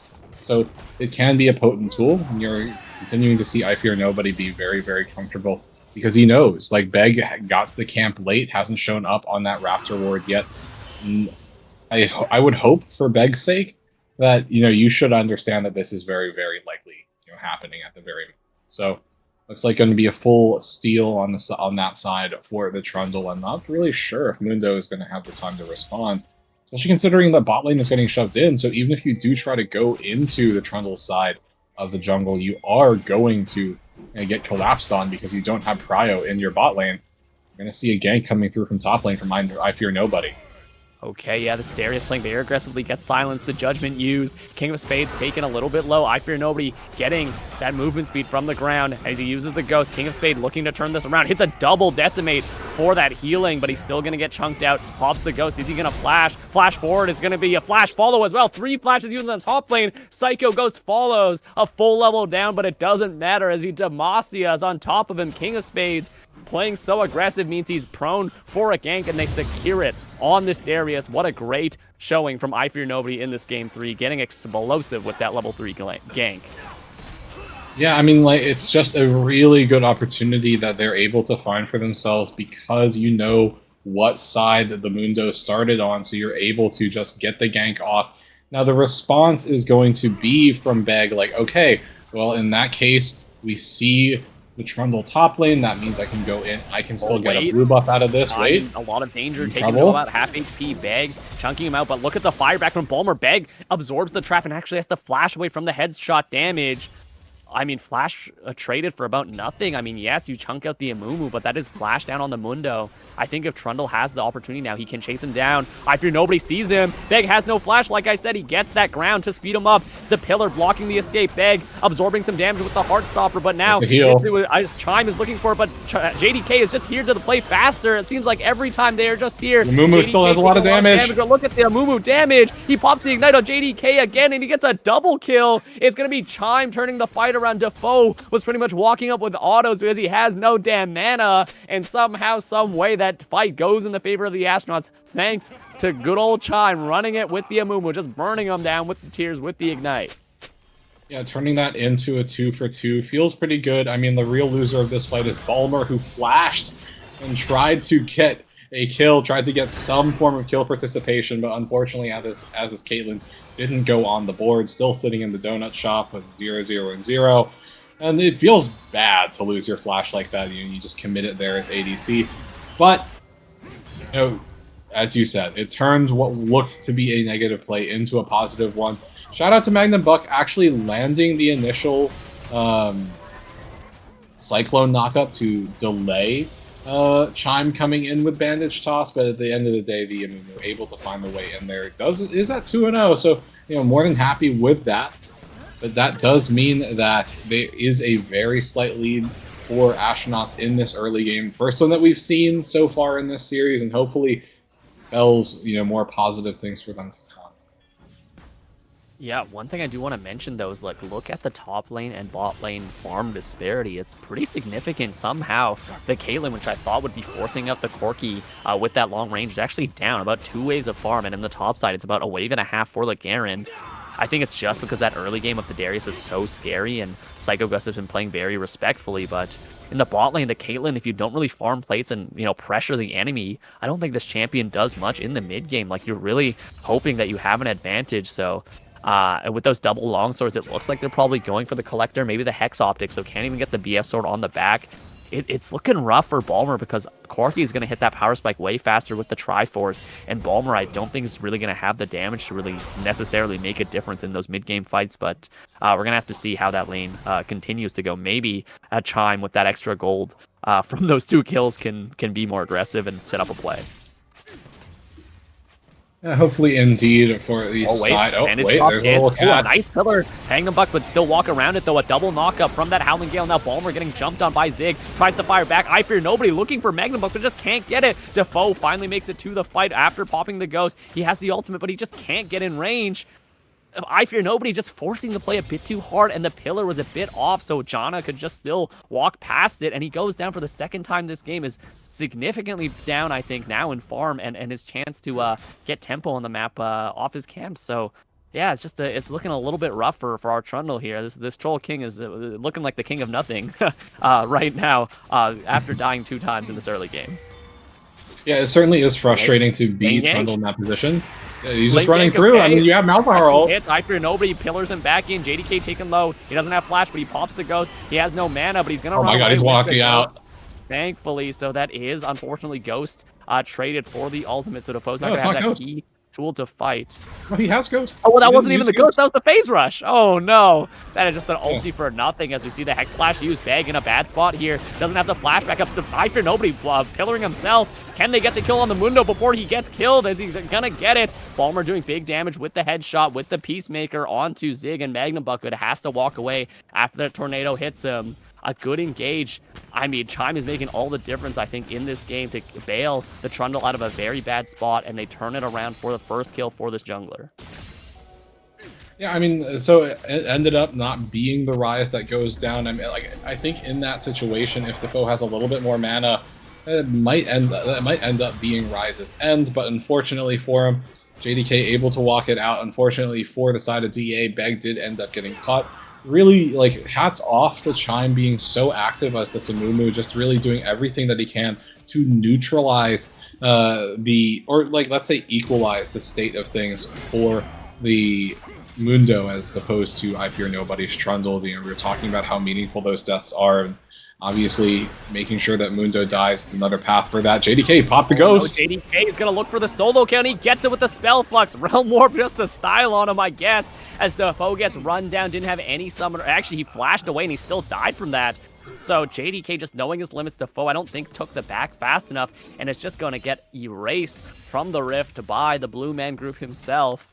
And JDK looking, again, just like the dominant mid laner this entire series. What a great play from him. Psycho Ghost taking some abuse up here in the top lane, about 20 farm down, has to respect the Darius, and just is not looking great here. I mean, yes, he did go, oh, actually, I Fear Nobody, getting chunked out, taking a ton of damage, dodges that overload to not die, pops the Subjugate with a flash, Bandage Toss misses, JDK flashes to get out, Balmer is at the play though, and as again, Chime picks up another one, a flash out from the Bandage Toss. Again, this is the most scary Amumu, I guess, the entire friggin' game. I guess the only one in the game, but the entire game of League of Legends, because wow, I mean, another kill picked up for the side of the Amumu. JDK goes down and forces up the flash from the Jano. Defoe taking some abuse in the mid lane, trying to clear the wave so his bot laners and the jungler can get this dragon. Defoe needs to get those Malefic Visions on the minions to clear the wave fast enough, but I don't think he can. But they do secure that first dragon. It is a positive play for the side of the Astronauts. Yeah, and Astronauts, they are looking more competitive in this early game than they have before. Flash away. Lane getting pretty dicey. But yeah, Yes, there is a slight lead for DA at the moment, but this is the most competitive early game that we've seen from Astronauts. It is, I will say, refreshing to see them like be able to scrap for things rather than just completely and utterly folding in that early game phase. And so much of that is, predicated on Chime's ability to just show up consistently. You're seeing that reflected, 3-1 Amumu. Like the only person who has more kill participation is I Fear Nobody, Trundle. Okay. No, he's not going for it. Okay. I was scared he's gonna get baited in by that recall, and he would surely would have died there to the double summon. Yeah, like you see that like health value. You're really just hoping that you can like Q E and then like R fast enough that Darius doesn't kill you. It's a very foolhardy thing to do. Yeah. Oh, they want JDK so bad. Yeah, I mean, JDK doesn't have that either. Oh, nice Hex Flash to get it. They pop the ultimate, the suppression, as I Fear Nobody also uses the subjugate. And please don't give this to the Amumu. Nice. Defoe picks it up. Some much needed gold on this mid laner as there's a beautiful Hex Flash into the bandage toss to secure the kill. Beg now in a 2v1. I don't think they're going to go for it. They have no ultis. They have no cooldowns. They are getting some decent chunks onto him, so great play from Chime to make that play. Bulmer does have to be stuck in a 2v1, unfortunately, but I mean, I think he's fine. I don't think they would have had pressure to kill anyways, but great job from Chime recognizing that his timer on the support is more useful, making the plays on the map. Yeah, I mean, Chime has just really been effective here, and they just did not want to repeat the same mistake that they had before with JDK being able to activate that phase rush and walk out. So the additional lockdown, so to speak, like I do want to say, I feel like I Fear Nobody just added insult to injury, kind of using subjugate as well. Oh wait, here comes. Okay, Valkyrie. I think he just jumped out. Yeah, Valkyrie is pretty balanced. Yeah, but yeah, like adding insult to injury, just using the subjugate to make sure that Ryze has like even less resistances and health to work with to make sure that they get that kill on that Ryze, on that critical member for the DA squad. Hex Flash being channeled, though. Hex Flash channeled. Can they get onto Zig? They cannot. Chime. Valkyrie is still a very fun ability. Yeah, I mean, still a very fair ability. Just no restrictions to that at all. Yeah, I mean, they're looking for him, but I don't think it's going to do much, as I think it's better if Chime, just waits for an opportunity where the Caitlyn's in position, but we're seeing a lane gang. I Fear Nobody is in position, and the subjugate is almost back up. Oh, wait. Hex Flash over the wall from Chime again. Like, who can reach? The Rockets don't see the Trundle. Sees the pink ward. I think now is the time they have to go for it, because I Fear Nobody. No? Okay, they're not going to go for it. I thought they were going to go No, they're trying to be patient. They're trying to let the Corki push forward. Oh, okay. I think with the fact that they see, like, they don't see Defoe in lane, like, and they just know there must be something off about this, knowing that the Malzahar isn't present. Being like, okay, they're probably trying to call someone down. Like, let's just sit back for a little bit, relax. But yeah, I mean, like, so far, it seems like the card that Astronauts want to play is, using that Trundle and that Amumu to combo onto a primary target and really just eliminate them. It's been rather effective for Astronauts so far, as the guild lead is, practically even between the two teams, with a very, very slight lead in DA's favor, practically non-existent. But it just remains to be seen if something's going to break out, because like you're so reliant on Chime to be present in the lane for a kill. Like if he's not there, it kind of feels like they're not, like Astronauts have no trigger to pull, no button to push. So you see Psycho Ghost did complete the Stride Breaker, so he's a little bit safer because he can use that active to kind of get a short trade in and run away from King of Spades. It's going to take a while to kill him from that, but it still works. Oh, I Fear Nobody. Pillars a bit early. Magnabuck gets him with the knockup. The flash over the wall into the bandage toss. Magnabuck pops ulti, pops heal to try to survive, but the ignite is ticking. Bag now looking to reinforce his team members. Defoe hits him with that Call of the Void. Not a lot of damage on this Malahar just yet. Bag is very tanky with that Warmogs, but great play from the Amumu, who forces out that heal and the Monsoon from the Janna. I think that's enough Proud to go for this Dragon when it spawns in about 15 seconds here, but we'll have to see. Defoe has to fight for this mid wave and not let it get pushed in by JDK. Yeah, I mean, like, Malzahar should be able to push that a bit more effectively, just being able to use the Voidlings and use, your E to clear out the minion wave, but Dragon, as you said, is spawned. And it does appear that Astronauts have the inside track on this. You can actually see Psycho Ghost coming down. New Space still has Does have TP the available. flash. Yeah, Psycho Ghost does move over. Oh no, the Voidlings are not. They want to pull it letting out. them Oh break no. out. They're trying to pull it out, but now that means members are here. Ooh, big damage onto Zig from the headshots. I Fear Nobody getting the pillar back. He needs to pop the subjugate. He's about half HP. He's taken very low as they're getting a lot of poke onto them. Balmer hit with the knockup, but now Psycho Ghost is here to help finish the dragon. Bag tries to walk in. No, he steals it at 1 HP. Oh, that is just and they just walk on out. the side of DA, and they just walk out, and that is free plates for King of Spades on the top side. It was legitimately 1 HP. That is a heartbreaker for the side of the Astronauts. Surely you thought with 5 members there they could secure it, and they just can't. That is just a tilter. I'm tilted from watching that there, True. Oh man. And yeah, DA just get away with highway robbery. Oh, that is so disappointing if you are the side of Astronauts in that very moment. Like, okay, you're the one with the I think I inside Fear track. Nobody went for the tilt steal on the Raptors, and I don't actually know if he got it, but he has to flash in response to JDK, who flashes over to look for the rune prison, and he does survive, but he does give up the flash. JDK no flash though, which is a big deal. I mean, yeah, but like at the end of the day, like, would you really say Raptors are worth your own flash? Like in that vacuum, like certainly not. Like I do think that losing that objective like is kind of deeply upsetting if you are the side of Astronauts there, because like you kind of committed so many people for it, and you effectively just see the Mundo walk up and yoink it away from you. Now you can see DA, they're starting up the Rift Herald. They're the ones with the inside track on this objective. You do see Chime present here though, but I don't think they're going to contest for it. No, I don't think they can. They just don't want to walk up on the Darius, who is extremely powerful.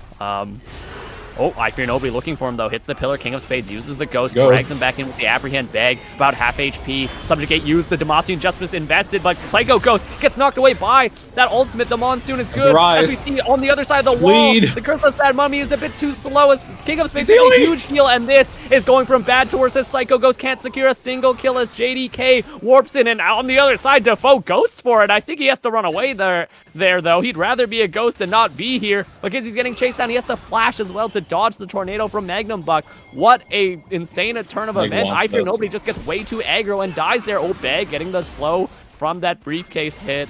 Oh, on Defoe. Defoe in a very dangerous spot there. No summoners, no passive for the safety as King of Spades gets such a massive healing there. He survives by an inch due to the Decimate healing, and Bag surviving from the Janna. The fact that Magnum Buck was there earlier than Chai makes all the difference, and it goes in the favor of the DA. What a play from them, and what another again heartbreaker for the side of the Astronauts. We're just this close to securing those kills. Yeah, I mean, like, that is so frustrating if you are Astronauts in that point. Like, as you said, just barely losing out on those kills.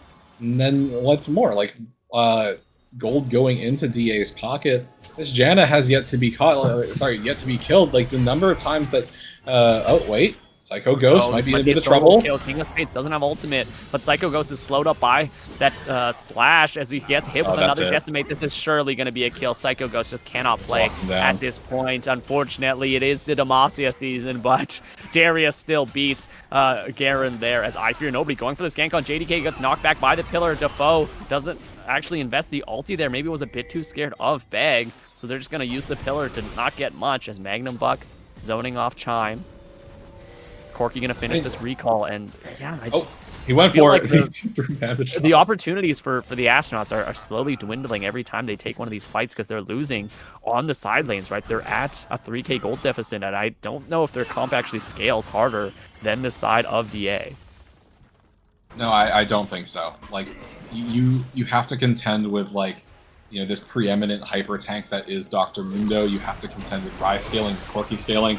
It's a lot of damage, although Mag may be in trouble. Multiple stacks on him and he gets the subjugate. This is surely a kill. Yeah, nice job to secure it. Balmer unfortunately doesn't get it, but now JDK, Realm Warping very deep, gets it with the Curse of the Sad Mummy. He actually cleanses, but it does nothing. Just a freebie donated to Balmer. DA maybe get a little bit too spicy with it and try to go from... He doesn't have cleanse, but QSS second item. That is something for sure. It's wild. As now they're trying to get the dive on this. Zig is very healthy along with Magnum Buck. They both have summoners as well, but Defoe is finally moving down. They're trying to clear the wave, but the minions are a bit slow. Voidling's walking in. I Fear Nobody popping the pillar, but he's getting chunked down. He's getting run down by Zig. Bandage toss hits. Magnavox goes down to the Peacemaker as we see the Nether Call used onto the Corki as the Ace in the Hole hits as well. Can they get the kill? They cannot. Zig barriers enough of the damage to survive. So it's going to be a 1-for-1 trade on top of Beg. But yeah, look at the roam from King of Spades on the Darius. He has the Deadman's. Oh no, Bulmer doesn't see him. He drops the trap to try to zone. Defoe doesn't have the ultimate to peel. Bandage toss misses, and Beg is back into the fight. Bulmer trying to kite out. The Rift Herald called, and they might be able to kill King of Spades here, but he doesn't actually get the healing from the Decimate, but it doesn't matter. Will he burn down to the Blackfire Church? He will, so it's going to be a shutdown over to Defoe. Luckily, the Rift Herald called for no real reason, as it's going to be King of Spades trading his life for 2. It's going to be Chime and Bulmer turning that around. I mean, yes, you do lose 2, but at least you got the shutdown on a key target. And now Garen walking up very far, taking a big chunk. I Fear Nobody disengaging with that Pillar of Ice. I was going to call it Pillar of Filth, but it is still ice, even though he is using the old skin. But yeah, I mean, some gold clawed back, because now it's only a 1k gold lead, but they are going to lose the dragon here. Astronauts find some picks, but they need more. Okay, so the reason why the Rift Herald was called in there was because Beg wanted to use his Trinket Ward to make sure that they had vision in bush on Caitlyn, who was trying to run in there, and then he forgot that he had Rift Herald active. I mean, it still got the crash. That's worth. Yeah, it worked out in the end as far as the crash is concerned, but as you said, DA, they are at a, I will say, lead in this game. Like, it's not definitive, right? Like, it's still within, 1.5k. Although that extra push-in from the Rift Herald will feel pretty good for them. Yeah, Bulmer has IE, though. He's doing decent damage, but he needs some armor pen to kill this Mundo, who's buying so much HP. They just can't go through this brick wall.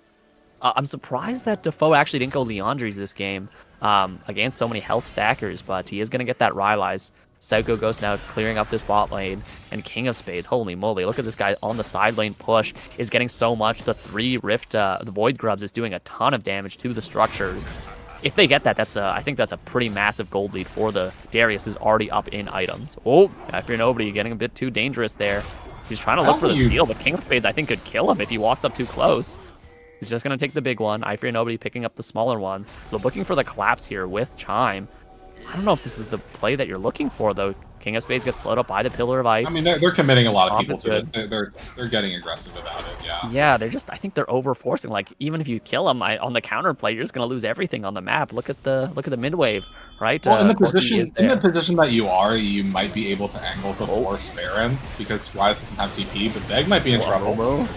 Chime is tanking up a lot as we see Bulmer in a good spot. Pops the Ace in the hole, but now the Monsoon for the healing. Can they do enough damage? They're trying to rip through Beg, but they can't do it fast enough. He's just healing so much from the maximum doses. Defoe popping the ultimate to stop Darius. Gets the kill. Is the burn going to be enough? The Malefic Visions is burning on King of Spades as Bulmer is fully stacked on the Lethal Temple, but a huge barrier from that shield and the Janna. They get the kill, though, with that Demacian Justice. And in the end, it's only a 1-for-2 on that side. But look, it was a 4v5. JDK is solo pushing the sideways, and he gets a full turret to himself. That is big money for the Blue Man Group over there.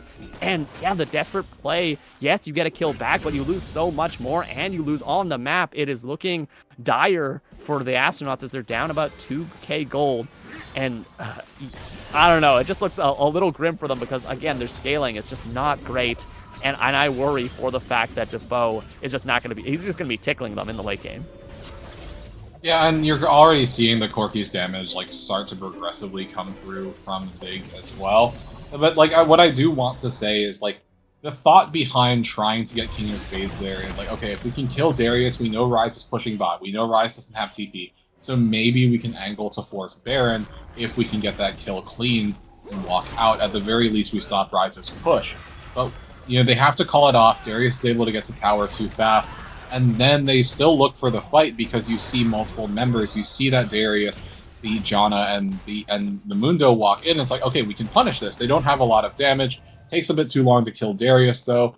And the fight is more even than anything else. And it's and honestly, DA members kind of get out with murder, right? The Mundo survived, the Darius survived. The only deficit, that so to speak, is that Ziggs does die in that situation. Oh, Bandit toss hits. Because of the Sad Mummy just absolutely whiffs. That is a big cooldown for Chime. No longer there, but they're now trying to chase down Zig. and I don't think they can get it. It's going to be just a 2-man start on this Baron, though. It's actually going down extremely fast. The bleed from the Darius is clearing it, as we see I Fear Nobody getting the pillar, but holy moly, look at the shielding. That Eye of the Storm from the Janna plus the Ardent Sensor means that Corki is extremely dangerous. Yeah, Bulmer needs to be in position to hit, but if his team goes up that far, I don't think he can really do anything. And he's really their only consistent damage at this point, because anybody else, I think, heals through, you know, the pretty pitiful damage of Rylai's Malzahar and a Garen that's set pretty far behind. That was really sad from Chime right there. Like, that was a tilting play. That was a heartbreaker, maybe more than the Dragon loss. Yeah, like that was I thought I was a lot closer before my Vanish Sauce got interrupted, sort of thing. But you know, DA they're not really able to turn it into anything substantial.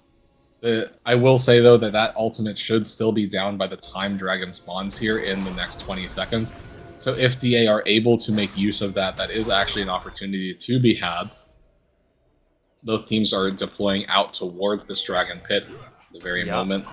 I think Bulmer really needs to set up the trap line. Oh, I Fear Nobody in a lot of danger. Kiting it out, dodging that rocket from...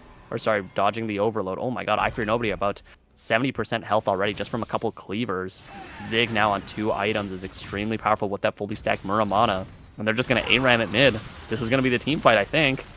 I mean, Dragon is going to get started up by JDK. You see him running into pit right now.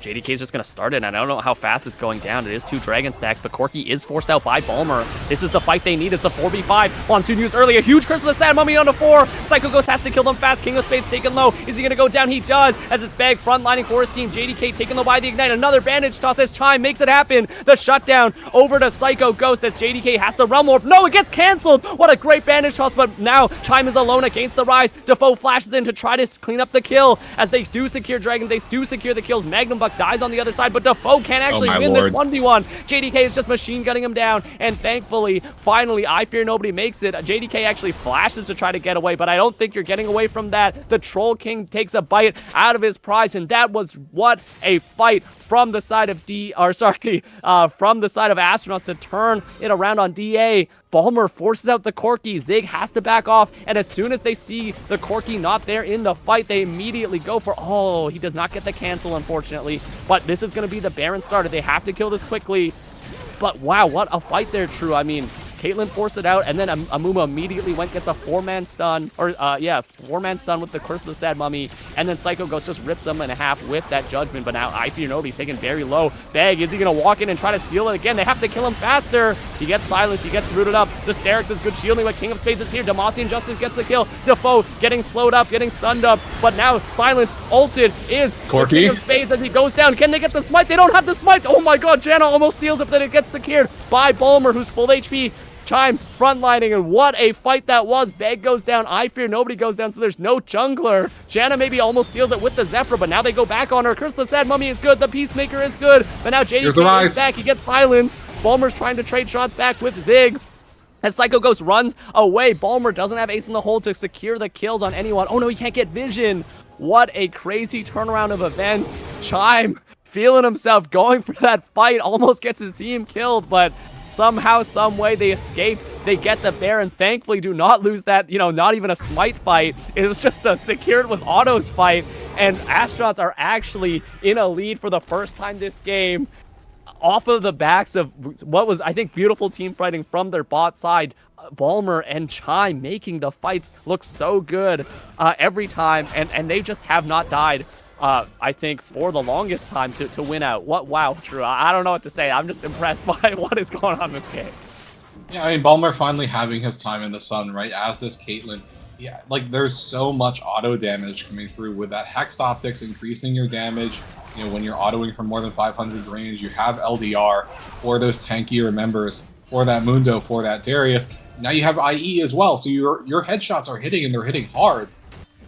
As you were saying, you know, like, so key to Astronaut's success has been Chime here on the Amumu, finding opportunities, you know, smashing that dragon fight away with that 4-man stun, and then this time around, you know, they stop DPS on Baron, they're able to turn for the fight because DA filters in desperately trying to make sure that they can try to contest for the objective. Flash pillar into the bandage toss actually gets Magnum Baku flashes and use the Monsoon, but I Fear Nobody still has the movement speed from that ground. Psycho Ghost's gonna route off the Janna and just rip them to shreds with the Judgment. Demacia, as they get that kill for a Rampage. What was not a great game for Psycho Ghost at the beginning has now turned around as he's now on 3 items. Hit the Garen Power Spike. Oh, Beg getting caught here, taking big damage. Psycho Ghost running in with that decisive strike. Balmer looking for the damage on this turret. They have the... Oh my god, he's taking so much from the rockets, though. He needs to heal up from that Omni Vamp. Gets the Peacemaker. Ooh, Zig taken very low. Ace in the hole used. Absorbed by King of Spades. Oh, Bandage Toss misses, so he's going to live 4 now.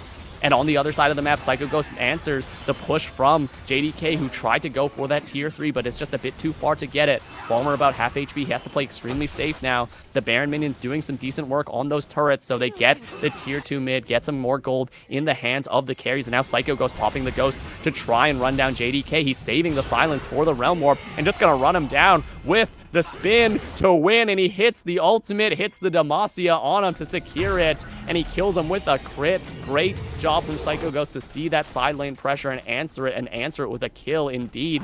But I Fear Nobody maybe in a bit of danger. It's warded on here. Okay, he sees the danger and he's gonna leave. So good on him to not die before this dragon. Yeah, so definitively I will say, like Astronauts are at a strong lead at this point, just about 3.4k in their favor now, and they do have like things to play through. Soul Point is coming up for both of these teams, and it's Astronauts that have the tempo. You see Psycho Ghost 6-2 as this Garen, 5-1 for Balmer, and you have such strong facilitators with this Amumu for Chime, with Defoe as this Malzahar to just lock a target down, and then just to make sure that those hyper tanky targets, or Darius, the hyper tank Mundo or Darius get eliminated. You have Subjugate available as this Trundle. So Astronauts, they're currently firing on all cylinders. They have the tempo, they have the inside track for this dragon to set themselves up for the Soul Point. If I'm DA at this moment, I'm thinking, okay, like Corki might need a little bit of time, Ryze might need a little bit of time, because right now the Caitlyn is so dangerous, the Amumu engage is absolutely there, and no one's really being able to keep our Psycho Ghost looking for the Mundo, but he doesn't see the Darius there. Tries the Hex Gate out, but he's going to get pulled in by the Apprehend. A nice pillar to disengage. It's placed perfectly, actually. Psycho Ghost now able to run away. What a great moment of synergy from the top and jungle. Can they secure this dragon fast enough? Beg is walking in for the steal, but he can't get it. Psycho Ghost shielding that with the courage at Beg. Blocking one with the passive, but can he block more? Psycho Ghost, dodging a little bit out to make sure he doesn't get killed by the Corki. So that is, like you said, True Dragon. Soul Point secured for the side of the Astronauts. They still have a gold lead. They still have to play well, though, if they want to win the fights. Yeah, absolutely. And like I will say that Astronauts, they're trying to just play out what their lead is. They're trying to play out their team's strength. And one thing that we didn't really address is the fact that DA didn't draft any engage for themselves. They have to wait for something to happen. They have to wait for Chime to go in. But Chime has been so effective this game, and DA aren't fully neutralizing him because it's hard for them to do so. Like, their options are like, okay, well, Darius has to tank the engage, or Mundo has to tank the engage. And if neither of those things happen, and Chime, as this Amumu, is able to engage on someone else, able to hit the Ryze, the Janna, the Corki, then it's so much easier for Astronauts to do what they want, because if they hit backline with that Amumu, the stun is assured with that Curse of the Sad Mummy. So I think that if you are DA, like, you're thinking like, okay, well, Corki's level 16, this crit is starting to scale up, and that's what you're really waiting for. You're waiting for Corki to hit that moment where you're able to just rocket and auto them down, and you need the Corki to stay alive in that case. You need to make sure Corki gets peeled for, because when that happens, then Corki should be more than successful and more than capable of, playing these fights out. But, like, that's the key. Keep Corki alive if you are DA. Yeah, DA approaching this Baron. They cleared the vision. Chime is here. Bandage tosses out. It's going to be a 3v3 here. Psycho Ghost can TP, but they're just going to back off. Zig in position now. Like you said, very scary on that 3.5 items, but I think Balmer is scarier with 4 items. Okay, no, Bloodthirster doesn't give crit anymore. I'm an old man, but that's 75% crit. The Bloodthirster and the lifesteal to keep him healthy if he absorbs a rocket. Psycho Ghost now sidelining. He's actually 2 levels up on King of Spades. I don't know if he still wins this 1v1, though. King of Spades looking to get him, apprehends him in, hits him with big damage, but he doesn't get the heal, and Psycho Ghost is starting to win this. The anti-heal from the Mortal Reminder is so big, and the Decimate actually not healing at all, but now the flash in, sorry, the execute not in range though. It's a flash out from King of Spades. A Ghost used as well as Chime frontlining for his team. Psycho Ghost taking a lot of damage from the turret. He's a bit dangerous, I think, in a position. I Fear Nobody trying to frontline, gets knocked up. Zig can do big damage to him if he fires on him.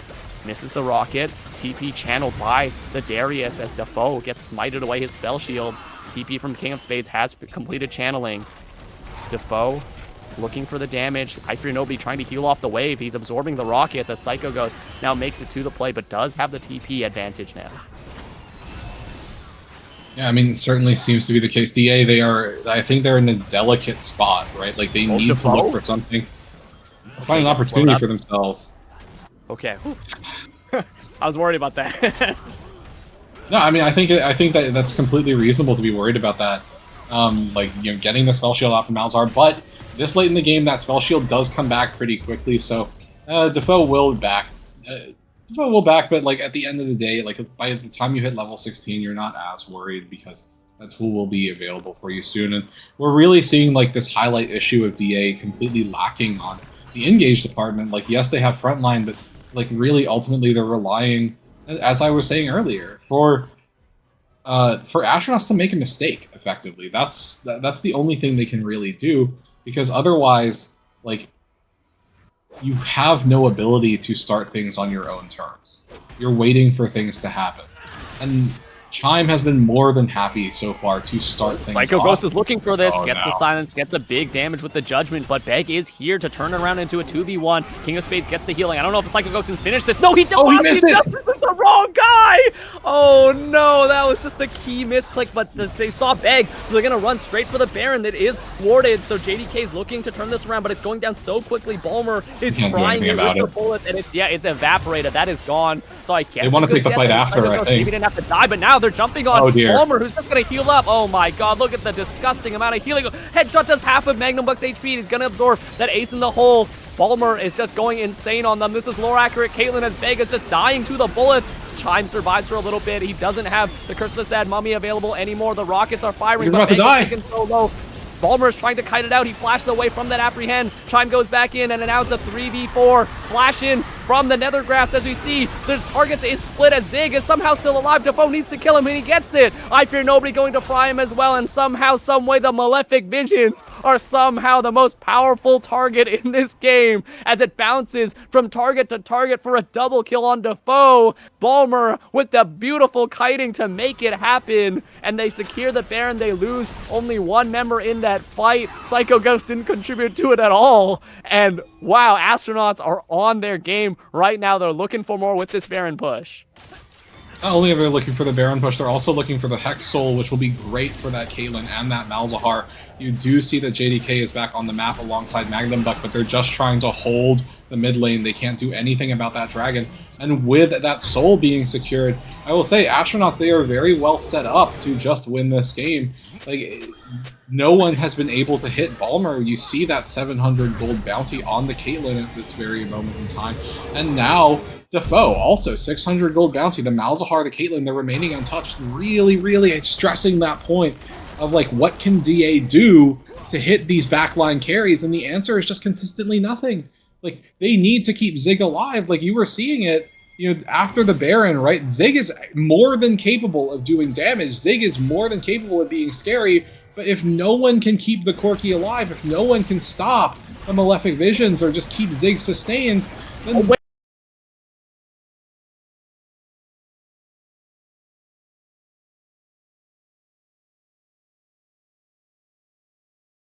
The ace in the hole secures it for sure as Defoe is finally frying on his signature Malzahar pick. What a play to cancel the Mundo passive into the bandage toss. It's support jungle synergy, setting up the 1-2, and now they still have the Baron buff. They're looking for the base. Hextech Soul firing on all cylinders. It is the Astronauts looking to close out Game 3 for this turnaround. Yeah, and that ought to be it. Like, there's not much that DA have in the tank at this point. Like, they just can't keep this Corki alive. The Amumu has been so effective. Nethergrass used. Yeah, this Darius is just dead. He's going to go down. Can't even get the healing off. JDK and Zig are frying, though. There's a lot of damage from this side, but they just can't kill the front line fast enough. There's too many minions. Psycho Ghost going for the Nexus. Valkyrie out as Chime goes for the engage again. And what was a disastrous early game, Astronauts turn it around to take the late game, and they take game 3. This will not be a clean sweep here, True. You are not going to bed early. We got a series on our hands. This is the night of the grand finals of the Franchise Premier League. Kevin Dunk, True, and Shivam taking you to game 4 of what has been a chaotic but fun series between Divine Ascension and the Astronauts. I mean, there's a bit of fuel left in this spaceship because the Astronauts are showing us that they're not going down without a fight, and the side of DA are looking to stomp out their hopes. Oh man, don't walk in the death push, please. Oh no, they walk in the death push and they get binded and they get flipped in, and it's just a freebie for the Renekton. I fear nobody giving up first blood. Guys, you have wards, you have Cho'Gath Q. What are we doing here? Yeah, I mean, just freebie donated. I guess King of Spades didn't feel like he was getting enough attention, so you know, we're just gonna give him a free first blood there. Yeah, I mean, I think what kind of happens here is that, like, you're playing off the tendencies that people kind of autopilot to, right? And it's so standard nowadays to look for that ward on Raptors. Like, you go with 1, maybe 2, but if your entire team just runs into jungle, stacks up in that bush, it's a very easy, very simple and straightforward lockdown. Now, what I will say, you do not like this matchup's not level 1 favored for Ralph, right? Like, by the time you're level 3, yeah. Like, maybe even level 2, but level 1, no. Like you start W, Morgana starts Q, you don't really have a way to deal with it. Hit the level 2 power spike, though. Okay, yeah, good there you dodge. go. Now you hit the level 2. Should be able to, like, at this point, it should be relatively straightforward. But yeah, it is going to obviously be also Walmart going for the... Oh, sorry, I was just going to say he's going for the on-hit build because he is on that lethal tempo. But he did go cleanse, which is great. Yeah, I mean, like, I think after the, let's say, the mistake that was made game 1, you know, playing into Ashe Seraphine not having cleanse was a pretty egregious error. And, yeah, I mean, like, if I'm King of Spades here, like, yes, you did get first blood, you weren't able to get anything back and buy with it. This is just the fact that Renekton's a lane bully. Right? You aren't going to have a fun time versus Cho'Gath, and now you have to tank up all of this minion damage because you don't want to lose the wave under the tower and still lost mana. Oh, -1. Ooh, I don't think King of Spades can kill him here because he doesn't have Ignite anymore because he used it for that level 1 kill on I Fear Nobody. But, I mean, Psycho Ghost on this Cho'Gath, yes, he's getting pushed out, but he's keeping decently even in farm. And, I mean, Cho'Gath is just so hard to force out of lane, right? His passive, the Carnivore passive, just gives him so much healing. It's great. It's great to be like a weak sider because you just clear waves and you... Renekton, I think, is one of those champions that just needs to get ahead early. Well, I mean, Renekton's more than capable of doing that, especially on his own, just because the champion, Renekton really earns that reputation as a lane bully for himself. But as Cho'Gath, as you said, with the Carnivore passive, provided that you are last hitting properly, you should be able to sustain relatively well. And that's probably what Psycho Ghost is trying to bank on. Oh, rooted up into the hit, but now Mitsu's going on to Zig. Shattering Strike doesn't actually break the shield there. Crash down, stopped by the Black Shield. Big piercing arrow doing damage to Zig, but I Fear Nobody's looking for that 3 Talon Strike. Okay, it's going to force back. Ooh, the 3 Talon Strike activated after the wind becomes lightning, but Zig is firing back with that Lotus Trap and the 4th shot. I mean, action already on the bot side of the map. I think Mitsu actually missed the Shattering Strike, and that's why it didn't break the shield. So Chime being a bit unlucky on that one. I think if Magnum Buck moved up a little bit, it would have been good. But they know Urgot's on the top side. They're looking for this dive onto Zig. Black Shield, I think, still on cooldown. The flash into the flip, into the flash in from the Xin Zhao. Gets the kill. Oh, unfortunately, it does go to Chime, but TP invested by JDK to try to save the play is just too late. Magnum Buck. No, you don't want to be here. He's going to get it, but it's going to be the shield. Oh, I Fear Nobody actually missing that Wind Becomes Lightning, so it's going to be a flash from Magnum Buck to get away. I don't know if that would have been a kill if the Wind Becomes Lightning hits, but that surely would have been closer. So in the bot side dive, it's a clean one. They do secure it, but unfortunately, gold does go over to the support. Yeah, I mean, it's depressing to pull that, like, you know, you commit that sort of effort in, but then the gold goes to support. But at the end of the day, like, the important thing is, you know, you crash the wave in, you're able to kill the enemy ADC, secure a smaller lead for the Varus for yourself in that situation. You see Magnum Buck, you know, deciding to roam to mid lane just off of, like, okay, well, my ADC needs to be in lane, and the wave's pushing forward, so I'll just look mid really quick, see if there's anything I can do, land the binding, you know, help out. Backing on vision, though. Feels bad, man. Yep, gets lasered a little bit, but Defoe's been actually keeping up decently. Yes, he is taking some damage, but He did not. Sorry, he didn't not. I can't even talk anymore because it's too exciting as Magnum Buck getting jumped on, crash down, buffers through as the deadly flourish misses. Magnum Buck still didn't take the back. I think he backed on a ward actually, and that's why it got so close. King of Spades now at a level deficit. Psycho goes somehow ahead and farm for a little bit off of that wave. Oh, JDK though. Oh, the flash away from that Syndra force of will because the foe did not want to die. But now the ultimate channeled. Can JDK dodge the bullets from the right of the arcane? It's going to be enough DDR from him as he flashes away from the Xin Zhao. I don't know if we're seeing, but we're seeing top lane instead as Cho'Gath gets jumped on by the Renekton, but he's still pretty healthy. JDK does flash away as he did see the Xin Zhao walk up, but he's going to get away there. But I think pushing the mid laner off of the wave means that the side of the astronauts can go for this dragon because the TP advantage for the foe from not using it means that he'll be here first. Yeah, I mean, like, it's a much easier time for astronauts so far in this game, forcing JDK out of lane. And as you were saying, like, with the Renekton being down on XP, it's really just because Cho'Gath for Psycho Ghost, you have the benefit of having TP available to you early on. So you just TP back into lane, you're able to play out and have a slight XP advantage. And despite the fact that Renekton is able to bully you, if Renekton doesn't kill you, Renekton isn't securing as good of an advantage as he wants. Oh wait, JDK base checking. I fear nobody gets the knockback, but he doesn't get the stun. The W doesn't hit, Wind become lightning. I guess Wind becomes just a fart because it doesn't hit much, but Beg is going to use that advantage to secure this scuttle. He already double scuttled onto I Fear Nobody, and he's at a pretty significant farm advantage. So gonna have that keeping JDK safe for now, but I Fear Nobody, I think, about to hit 6 off this next or the camp after. Yeah, I mean, there is a slight gold lead for DA right now, and I really think that's just off of the incremental advantages, particularly the farm advantage in mid lane, as well as that little bit of first blood gold. But right now in top lane, you're actually seeing Psycho Ghost with that armor and that health stacked up actually be more than able to tank up King of Spades' damage at this time. Trying to be aggressive, although missing a rupture.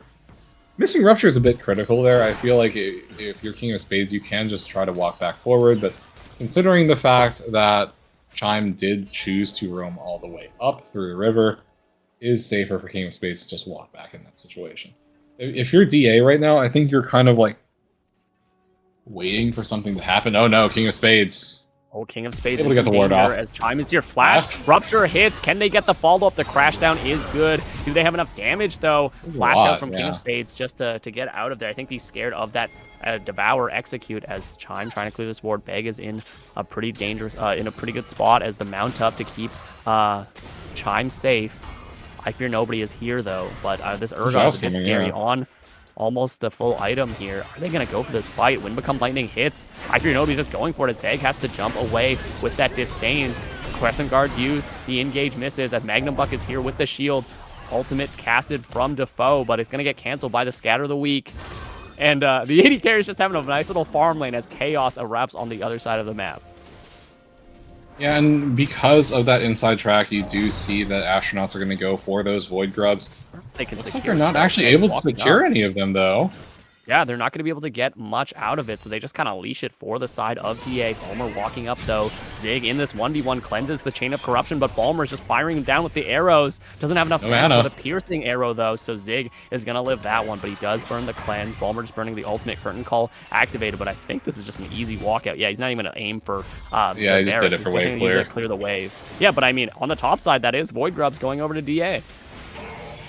Yeah, and that's another like small incremental advantage for DA at this very moment. Like they are able to get it for themselves, but like there hasn't really been a critical moment for either of these teams. Like it was almost around, the river there. Both teams kind of wanted to commit for something, but after seeing more and more members come up, both teams kind of called off from it.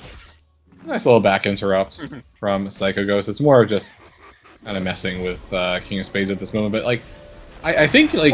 Oh, no, Chime, you're walking up too far. He gets booted up under turret, and now the Urgot is here, ready for the flip. I think Chime has to flash. Yeah, good use of that early to not get flipped in, but the ultimate comes out, the Fear Beyond Death. It's enough damage to hit the Dark Binding. I Fear Nobody didn't even face tank it for a support. How could you do that to your boy?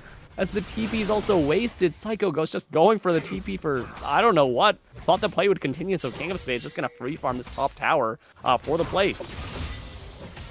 Yeah, I mean, like, that's kind of a perplexing TP, especially because you have Dragon up in 1 minute, and that TP is not going to be available anymore. So if Psycho Ghost is going to be there for that objective and want to use Feast for that free stack, then you're going to have to walk the Cho down, and you're actually seeing that as reflected with Astronauts sending their bot lane up towards top lane, keeping that Cho'Gath down there for now, so you can just send Cho.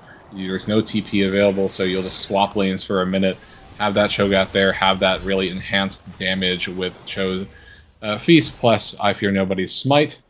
And that's what Astronauts want to play around. But off of that, right, off of those that series of events, oh dear. Does he have the ulti? He does. Chomps down. You cannot exhaust true damage, buddy, as Magnum Buck gets face checked into the bush, and he gets eaten for it. The Void Monster comes out of there. Call him Garen. Good pickup before this Dragon spawn for the side of Astronauts. But, oh, I Fear Nobody taking a chunk, but I think he's okay. Interesting that he's going for, I think, Titanic here instead of the Sundered Sky, but hey, he's the jungle guy. He must know. Oh, yeah, I mean, I think the Urgot. Is he going to face check? Good ward from Beg. Defoe hitting him. Oh, I thought that was going to hit him, but zapping him a little bit with that Eye of the Storm. Channels the Arcano Post and hits nothing. I mean, Xin Zhao's in a very dangerous position. The TP being channeled by JDK. I fear nobody has to be careful. Oh, double knockup from the Rupture. Can they kill the Morgana fast enough? The Pulse of Power goes out as we see the ultimate invested by I Fear Nobody. They kill the Morgana, but it's going to be ulti traded over as Beggs grinds up Morgana to the meat. As we see there, JDK actually gets the kill on the Xin Zhao. It's a flash out from Defoe. He's getting killed by the Curtain Call. The TP from King of Spades kills him. And what is a puzzling fight? Only the Rel gets 1 kill. They lose 3 members. It's going to be the team fight and the Dragon going over to the side of DA off of what was, I think, just a bit too much aggression from the side of Astronauts. Chime wasn't even level 6 there. Yeah, I think, like, the thing is, it's hard for Astronauts to really want to commit for that situation, because, like, the Feast was used earlier. I think Feast actually was up, but the problem with it was, like, Cho'Gath wasn't able to get into pit in time, but then the other part of it was, like, you know that DA are able to collapse on this faster than you, and because of that, DA, they come in. Oh, wait, JDK in trouble. JDK in some trouble, gets stunned up, though. Gets the stun off. Right up the Arcane use, but the Black Shield is definitely better. Psycho Ghost looking for the chomp on JDK, who dodges out. The Soul Shackles used. Flash out from Bulmer, but he flashes straight into the arms of Beg, and I Fear Nobody tanks it for him, but on the other side, it's just his team members dying. Defoe trying to make it to the fight, and he's just getting shot up by the shotgun knees, and King of Spades now running down the AD carry, and Defoe can't get the kill, the Ignite finally, but again, it's just Chime picking up all these kills. He has 3 shutdowns. The rest of his team is so poor. What a tragic turn of events. They looked like they got the kill onto Magnum Buck, and he lives with 1 HP. I think the side of Astronauts are just taking too many fights that they shouldn't be taking against a very strong Renekton and Urgot. Oh, I was going to say that this is like it's desperate, right? Like they're looking for things when like you don't necessarily need to be looking for them. And what I mean by that is, what purpose is it that you're looking for a kill right? Like, what are we going to turn this kill into if we do get it, outside of like looking for a shutdown? Because earlier, just a couple of minutes ago, you were looking at a situation where Renekton is somewhat neutralized by Cho'Gath when they're matching each other. Like, Cho is stacking up a lot of HP, Renekton didn't really have a lot of itemization come in yet, so at that very moment, like, things were fine, but now you're looking down, you're staring down the barrel of a Renekton that's 4-0, he's magically just gotten all these kills, like, Beg's Urgot is now 3-1-4, like, there's 2 Black Cleavers on their team, so they're just shredding through your armor, so things are going reasonably okay for this side of DA, as they're at a 4.5k gold lead roughly at 14 minutes, and they're looking for... Psycho Ghost has to flash out. He's in a lot of trouble. The empowered stun goes out. Beg was waiting in the wings with that fear beyond death. And yeah, like you said, True, the gold lead is solidly in the hands of DA because Astronauts just kept taking so many weird fights against strong early game champions. It feels like a repeat of game 1 where they had like a Sivir and they just did not let her scale. They need Defoe and Bulmer to just get items because right now the power is in the hands of the top side. And wow, look at the damage from JDK.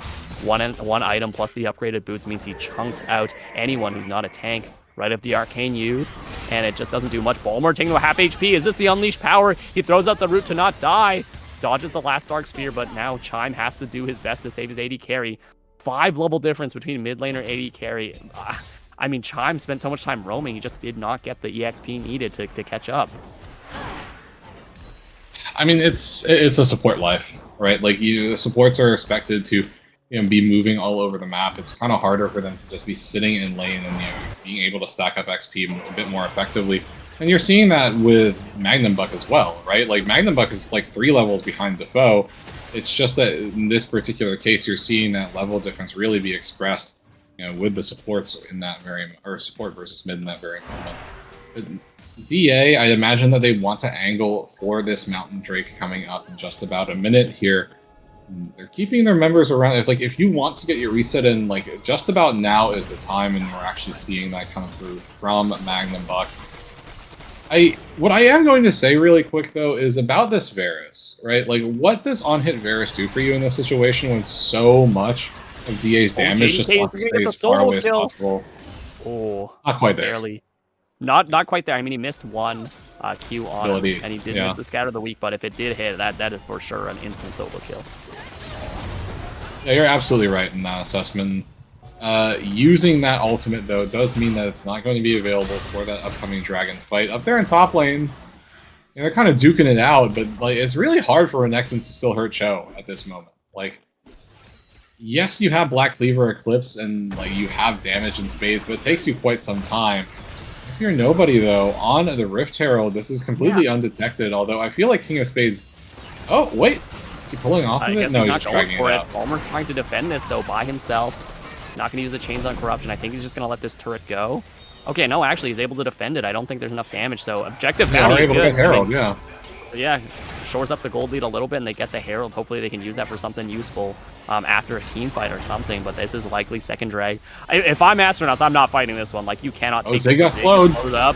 Ultimate used into the flash away Zig. Oh, taking so much damage from the right of the Arcane. The crash down on the Magnet Storm was used, so there was no more follow-up available for the Rel. But they force out Zig. Yes, this is the Dragon, but Rift Herald used on mid. Can they get the full turret for the gold back from that objective bounty? They get a couple plates, but I don't think they can get enough. Curtain Call used the stun, missing Beg. Now in a position to deal damage. I Fear Nobody popping the ultimate to disengage. So yes, the Herald charge is used. A bit more gold back. The lead is shrunk to about 2.5k.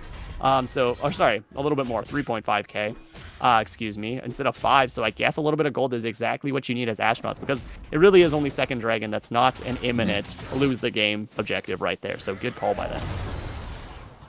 Yeah, I mean, getting the plate gold is certainly nice for them, especially considering that their own mid lane turret is quite unhealthy. Spades angling for this with Pegasus here. Dominus used, Psycho Ghost trying to run away, double knockup with the Rupture. He's got a kite long enough for his jungler to arrive, but the big wall is stopping him. Disdain is going to be not even needed as the Fear Beyond Death chomps the Void Monster, and I Fear Nobody just not in a position to help out, looking for this Rift Scuttler. Can he secure it in time? He does, but he's getting chased down by Beg. Why is this Urgot so fast? I Fear Nobody actually wants this fight. Looking for some damage, but look at the full health of Renekton. This Crocodile is going to eat you alive, buddy. The Blast Cone is in the perfect spot for King of Spades to slice and dice through, and it's going to have to be a flash away from I Fear Nobody to survive. Oh no, Chime in a really bad spot, getting rooted up by the Deadly Flourish. Can Palmer kill Beg? He needs a bit more damage, and he gets it. No, the Ignite secures it again. That's the 4th kill that the Rel has stolen away from their carries. Unfortunately, the auto was just not fast enough, and now I Fear Nobody thought he was alone in this jungle, and the Croc is back. He's trying to kite away. The TP used by Psycho goes to back up his team. Defoe in a good position to shoot the lasers. And it's now a split team fight. Psycho Ghost was back, but I don't think he can make the play. JDK not choosing to move means he gets a full turret, the first turret by himself, for a lot more gold. And the gold lead goes back to about 4.5k. Yeah, I mean, if you are Chime in this situation, it's so frustrating because, like, especially with those, like, the recent, like, the last 2 kills that this Rel has gotten, they're not by intent, right? Not to say that any of them are by intent. But, like, in this circumstance, it's the Ignite, and the last one, you're just trying to keep Xerath alive. You just want to kill that Urgot as fast as possible. But with your support getting this much gold, it really doesn't feel good. And, like, when you consider the fact that all those kills only translate into, like, a 300 gold lead over the enemy support because of the state of the map, it feels really, really bad. Like, especially because Chime has not been able to find those engage angles in the same way they were in the previous game, and now Psycho Ghost is in trouble again. Oh, in a bad spot. The disdain doesn't hit, but neither does the rupture. He has to flash away. Beg forced out the flash, but he gets the fear beyond death. He's gonna go for a second flip. Flash forward from King of Spades, and the binding hits. This is surely another dead Cho'Gath. I mean, the ulti doesn't it times out from Beg, but it's not needed, as King of Spades is gonna chomp him down for the 5th kill of the game. Maybe this is mid turret though. I fear nobody can tank it up for a little, so mid lane turret destroyed for the top lane kill and top lane tier 1. Yeah, I mean, it looks like this collapse might be coming through from DA, as you can see the JDK trying to collapse. Nobody with some fancy feet, a nice crescent guard after the jump in, but he's just going to die to the Urgot. Right of the Arcane does decent damage, but it's not enough to kill anyone, and Balmer's going to die to the Unleashed Power. Can't cleanse the damage there, as Death is the best CC in the game, and JDK... I said it once, I said it again, you know, before the game, in the game. I mean, his Syndra is nasty, as that's going to be the gold lead expanding to about 7k. Baron Nashor on the map as well, getting secured here by the side of DA. I think King of Spades can maybe secure this full turret, as it's just looking bad, from bad to worse for the side of Astronauts, as they're losing literally everything on the map. Yeah, I mean, like, that is a catastrophic loss there for Astronauts. I mean, like, the silver lining, so to speak, DA are not a fast Baron taking team, and you're seeing them somewhat struggle with this. Like, you have Jhin who can 4th shot quite effectively. Yes, it's taking you a long time. Like, Urgot's itemization isn't super substantial. Morgana trying to get through as well, but because there is just no ability for the side of Astronauts to respond, DA are going to come away with that relatively easily. Especially because Astronauts, they were trying to pressure JDK Syndra, and now DA, they are at a definitive lead, just short of 8k, 21 minutes into the game. We've seen them at this spot before, mind you. You know, game 2, they were at a 10k gold lead, you know, very early on, and they still managed to throw that away. But I think in contrast this time around, I don't think that Astronauts have the same tools to be successful this time. But wait, I think Astronauts got concerned that they might have been exposed. They walked away. They weren't revealed in there. It's straightforward before Chain of Corruption used. Crescent Guard onto the Renekton, as we see JDK explode the Rel.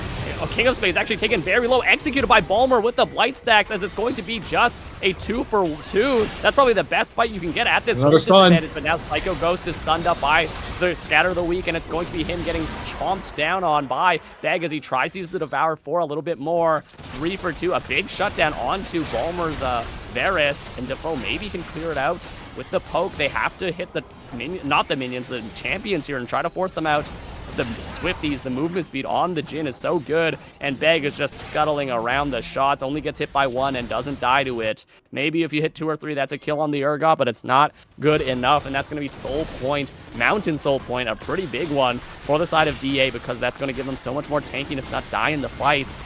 Maybe with that 1k gold shutdown, Balmer can do something. He's going to finish the Gwynsu's and maybe half another item, but it's looking still rough for the team. Oh, Arcano Pulse, can it get the kill? It cannot. Beg heals up enough, and is going to get the Black Shield as well. So DA walk out of that one. Yes, they lose 2 members in the fight. One of them was a big shutdown, but JDK and now Zig are just frying the team fights at this point. Yeah, I mean, like, I feel like to a certain degree, Astronauts are starting to run into the problem that DA ran into last game, which is how do you access the enemy backline? And, like, they can't get onto Jhin Syndra very easily. Like, their one tool to do so really is Xin Zhao. Like that's the most straightforward one. Otherwise, you're hoping for a danger. Rupture hits. The slow is good enough. So I guess trade for Dominus is good, but he's gonna get run down by the rest of the team. It's a bit of a wet noodle slap around fight there. I don't really think that either of them are like a hard threat to one another. It's just about like which top laner's team is able to collapse first. JDK pushing in that bottom lane uncontested. There's still Baron buff on this Syndra. He's still able to push that tower down rather effectively, but you do see Defoe will be responding to that in relatively short order. If you are Astronauts right now, you are just playing on the back foot. You are playing to just last through this Baron buff, which will be ticking out. I think it should actually be ticking out about now. But yeah, for Astronauts, they're just trying to reestablish control over their own jungle, trying to push out. Their base hasn't been cracked open quite yet, but they are certainly on the back foot. Like they're just trying to find something, but if I'm Astronauts, like I'm kind of relying on my ability to lock down a target. Like, Defoe has been... Oh, and the Buck's in trouble. Flip back. There you go. Strike gets the stun, the exhaust used, but it's not enough. Zonya's activated. Ice for nobody, though. Didn't get hit with the Soul Shackle, so a nice pickup for Balmer there.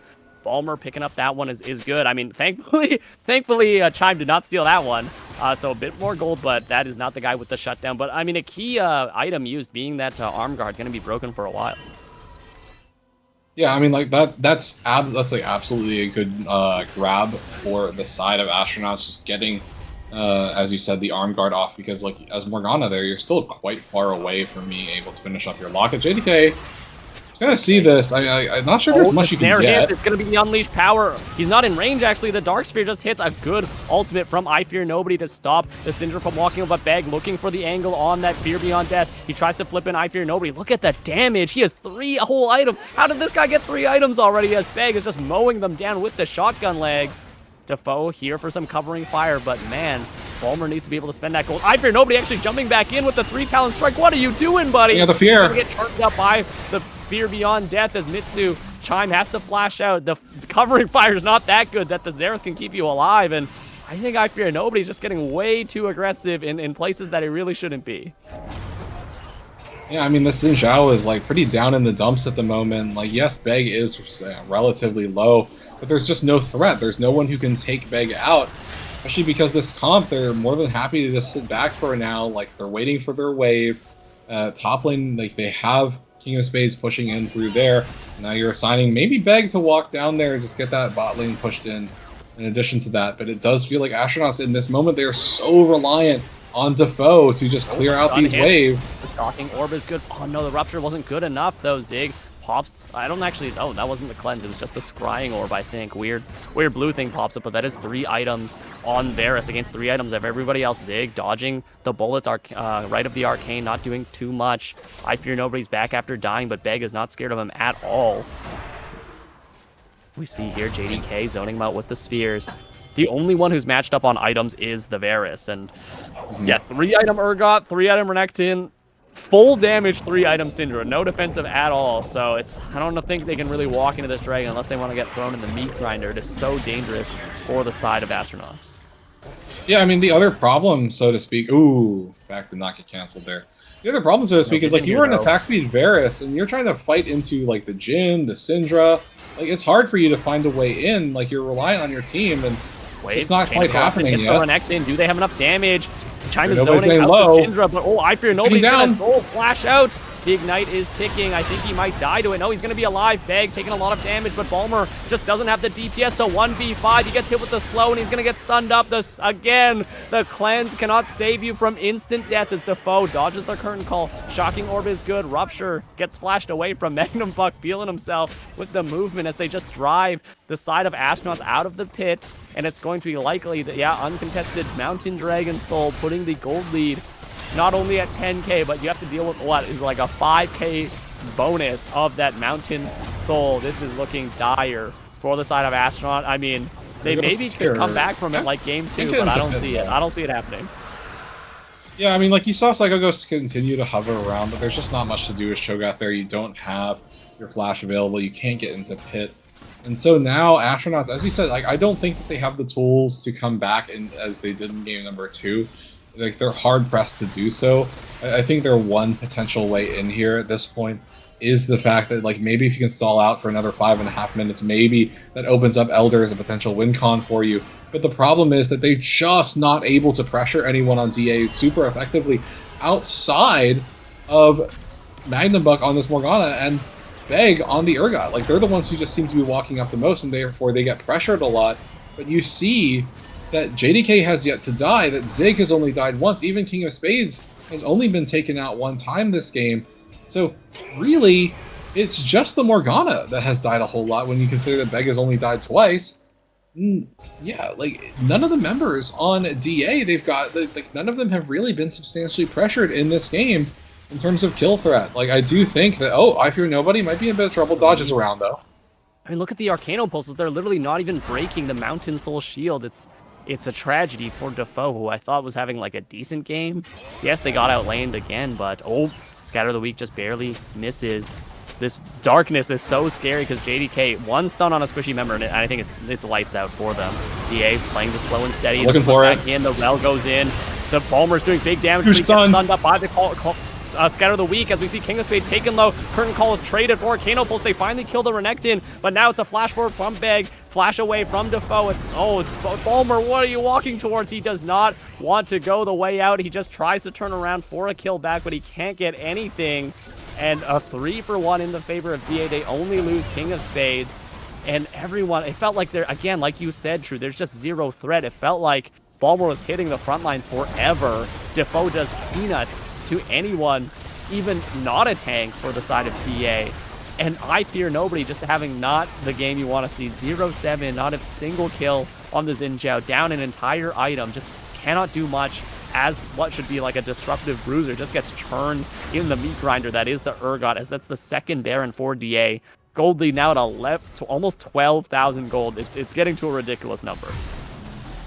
Yeah, I mean, TA, like as we were talking about, like it's so hard for them to be pressured in this game because just no one can access backline effectively, and then, like there is damage to be had, right? Like Zig got relatively low in that last fight, but like if you can't finalize the kills, getting them low doesn't really matter all that much at the end of the day.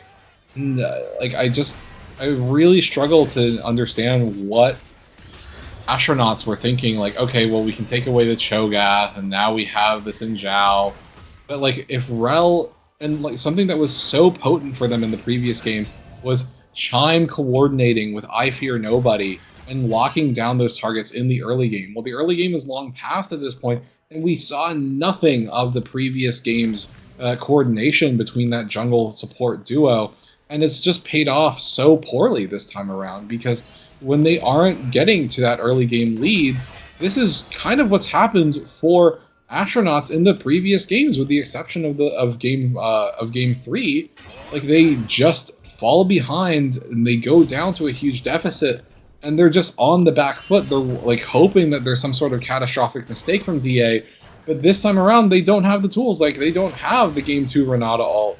Like you're hoping for a miracle where maybe Varus can get a massive burst of attack speed from a kill, but you're not killing anyone, it doesn't matter. But now JDK a bit too far. He gets the kill. The Shattering Strike. Do they have enough damage? JDK taking low. Crescent Guard used. The flash forward. The wind becomes lightning. Finally, he goes down to I Fear Nobody after the flash forward overstep. But look at the rest of the base. Curtain Call used. I think I Fear Nobody's going to die here if he doesn't get a block. But now Chime is going to die here. And on the backside, the 3-pointer, it's going to be Beg killing him with the Fear Beyond Death. And even though you get one shutdown, look at everybody else on your screen. Beg just runs down. Bulmer, who didn't even have a chance to flash. And surely, I'm sure this is the game here, True. Maybe we cursed it asking for Silver Scrapes, but maybe we blessed it because you asked for an earlier night. So in the end, DA only dropped a single game here in this finals bout, and they're going to be the champions of the Season 3 Franchise Premier League off of what was a beautiful fight, off of a beautiful performance from every single one of their solo laners, and their bot lane coming up big in this final game. What a series from them for a pretty much gentleman's clean sweep over their opponents tonight. Wow, what a series.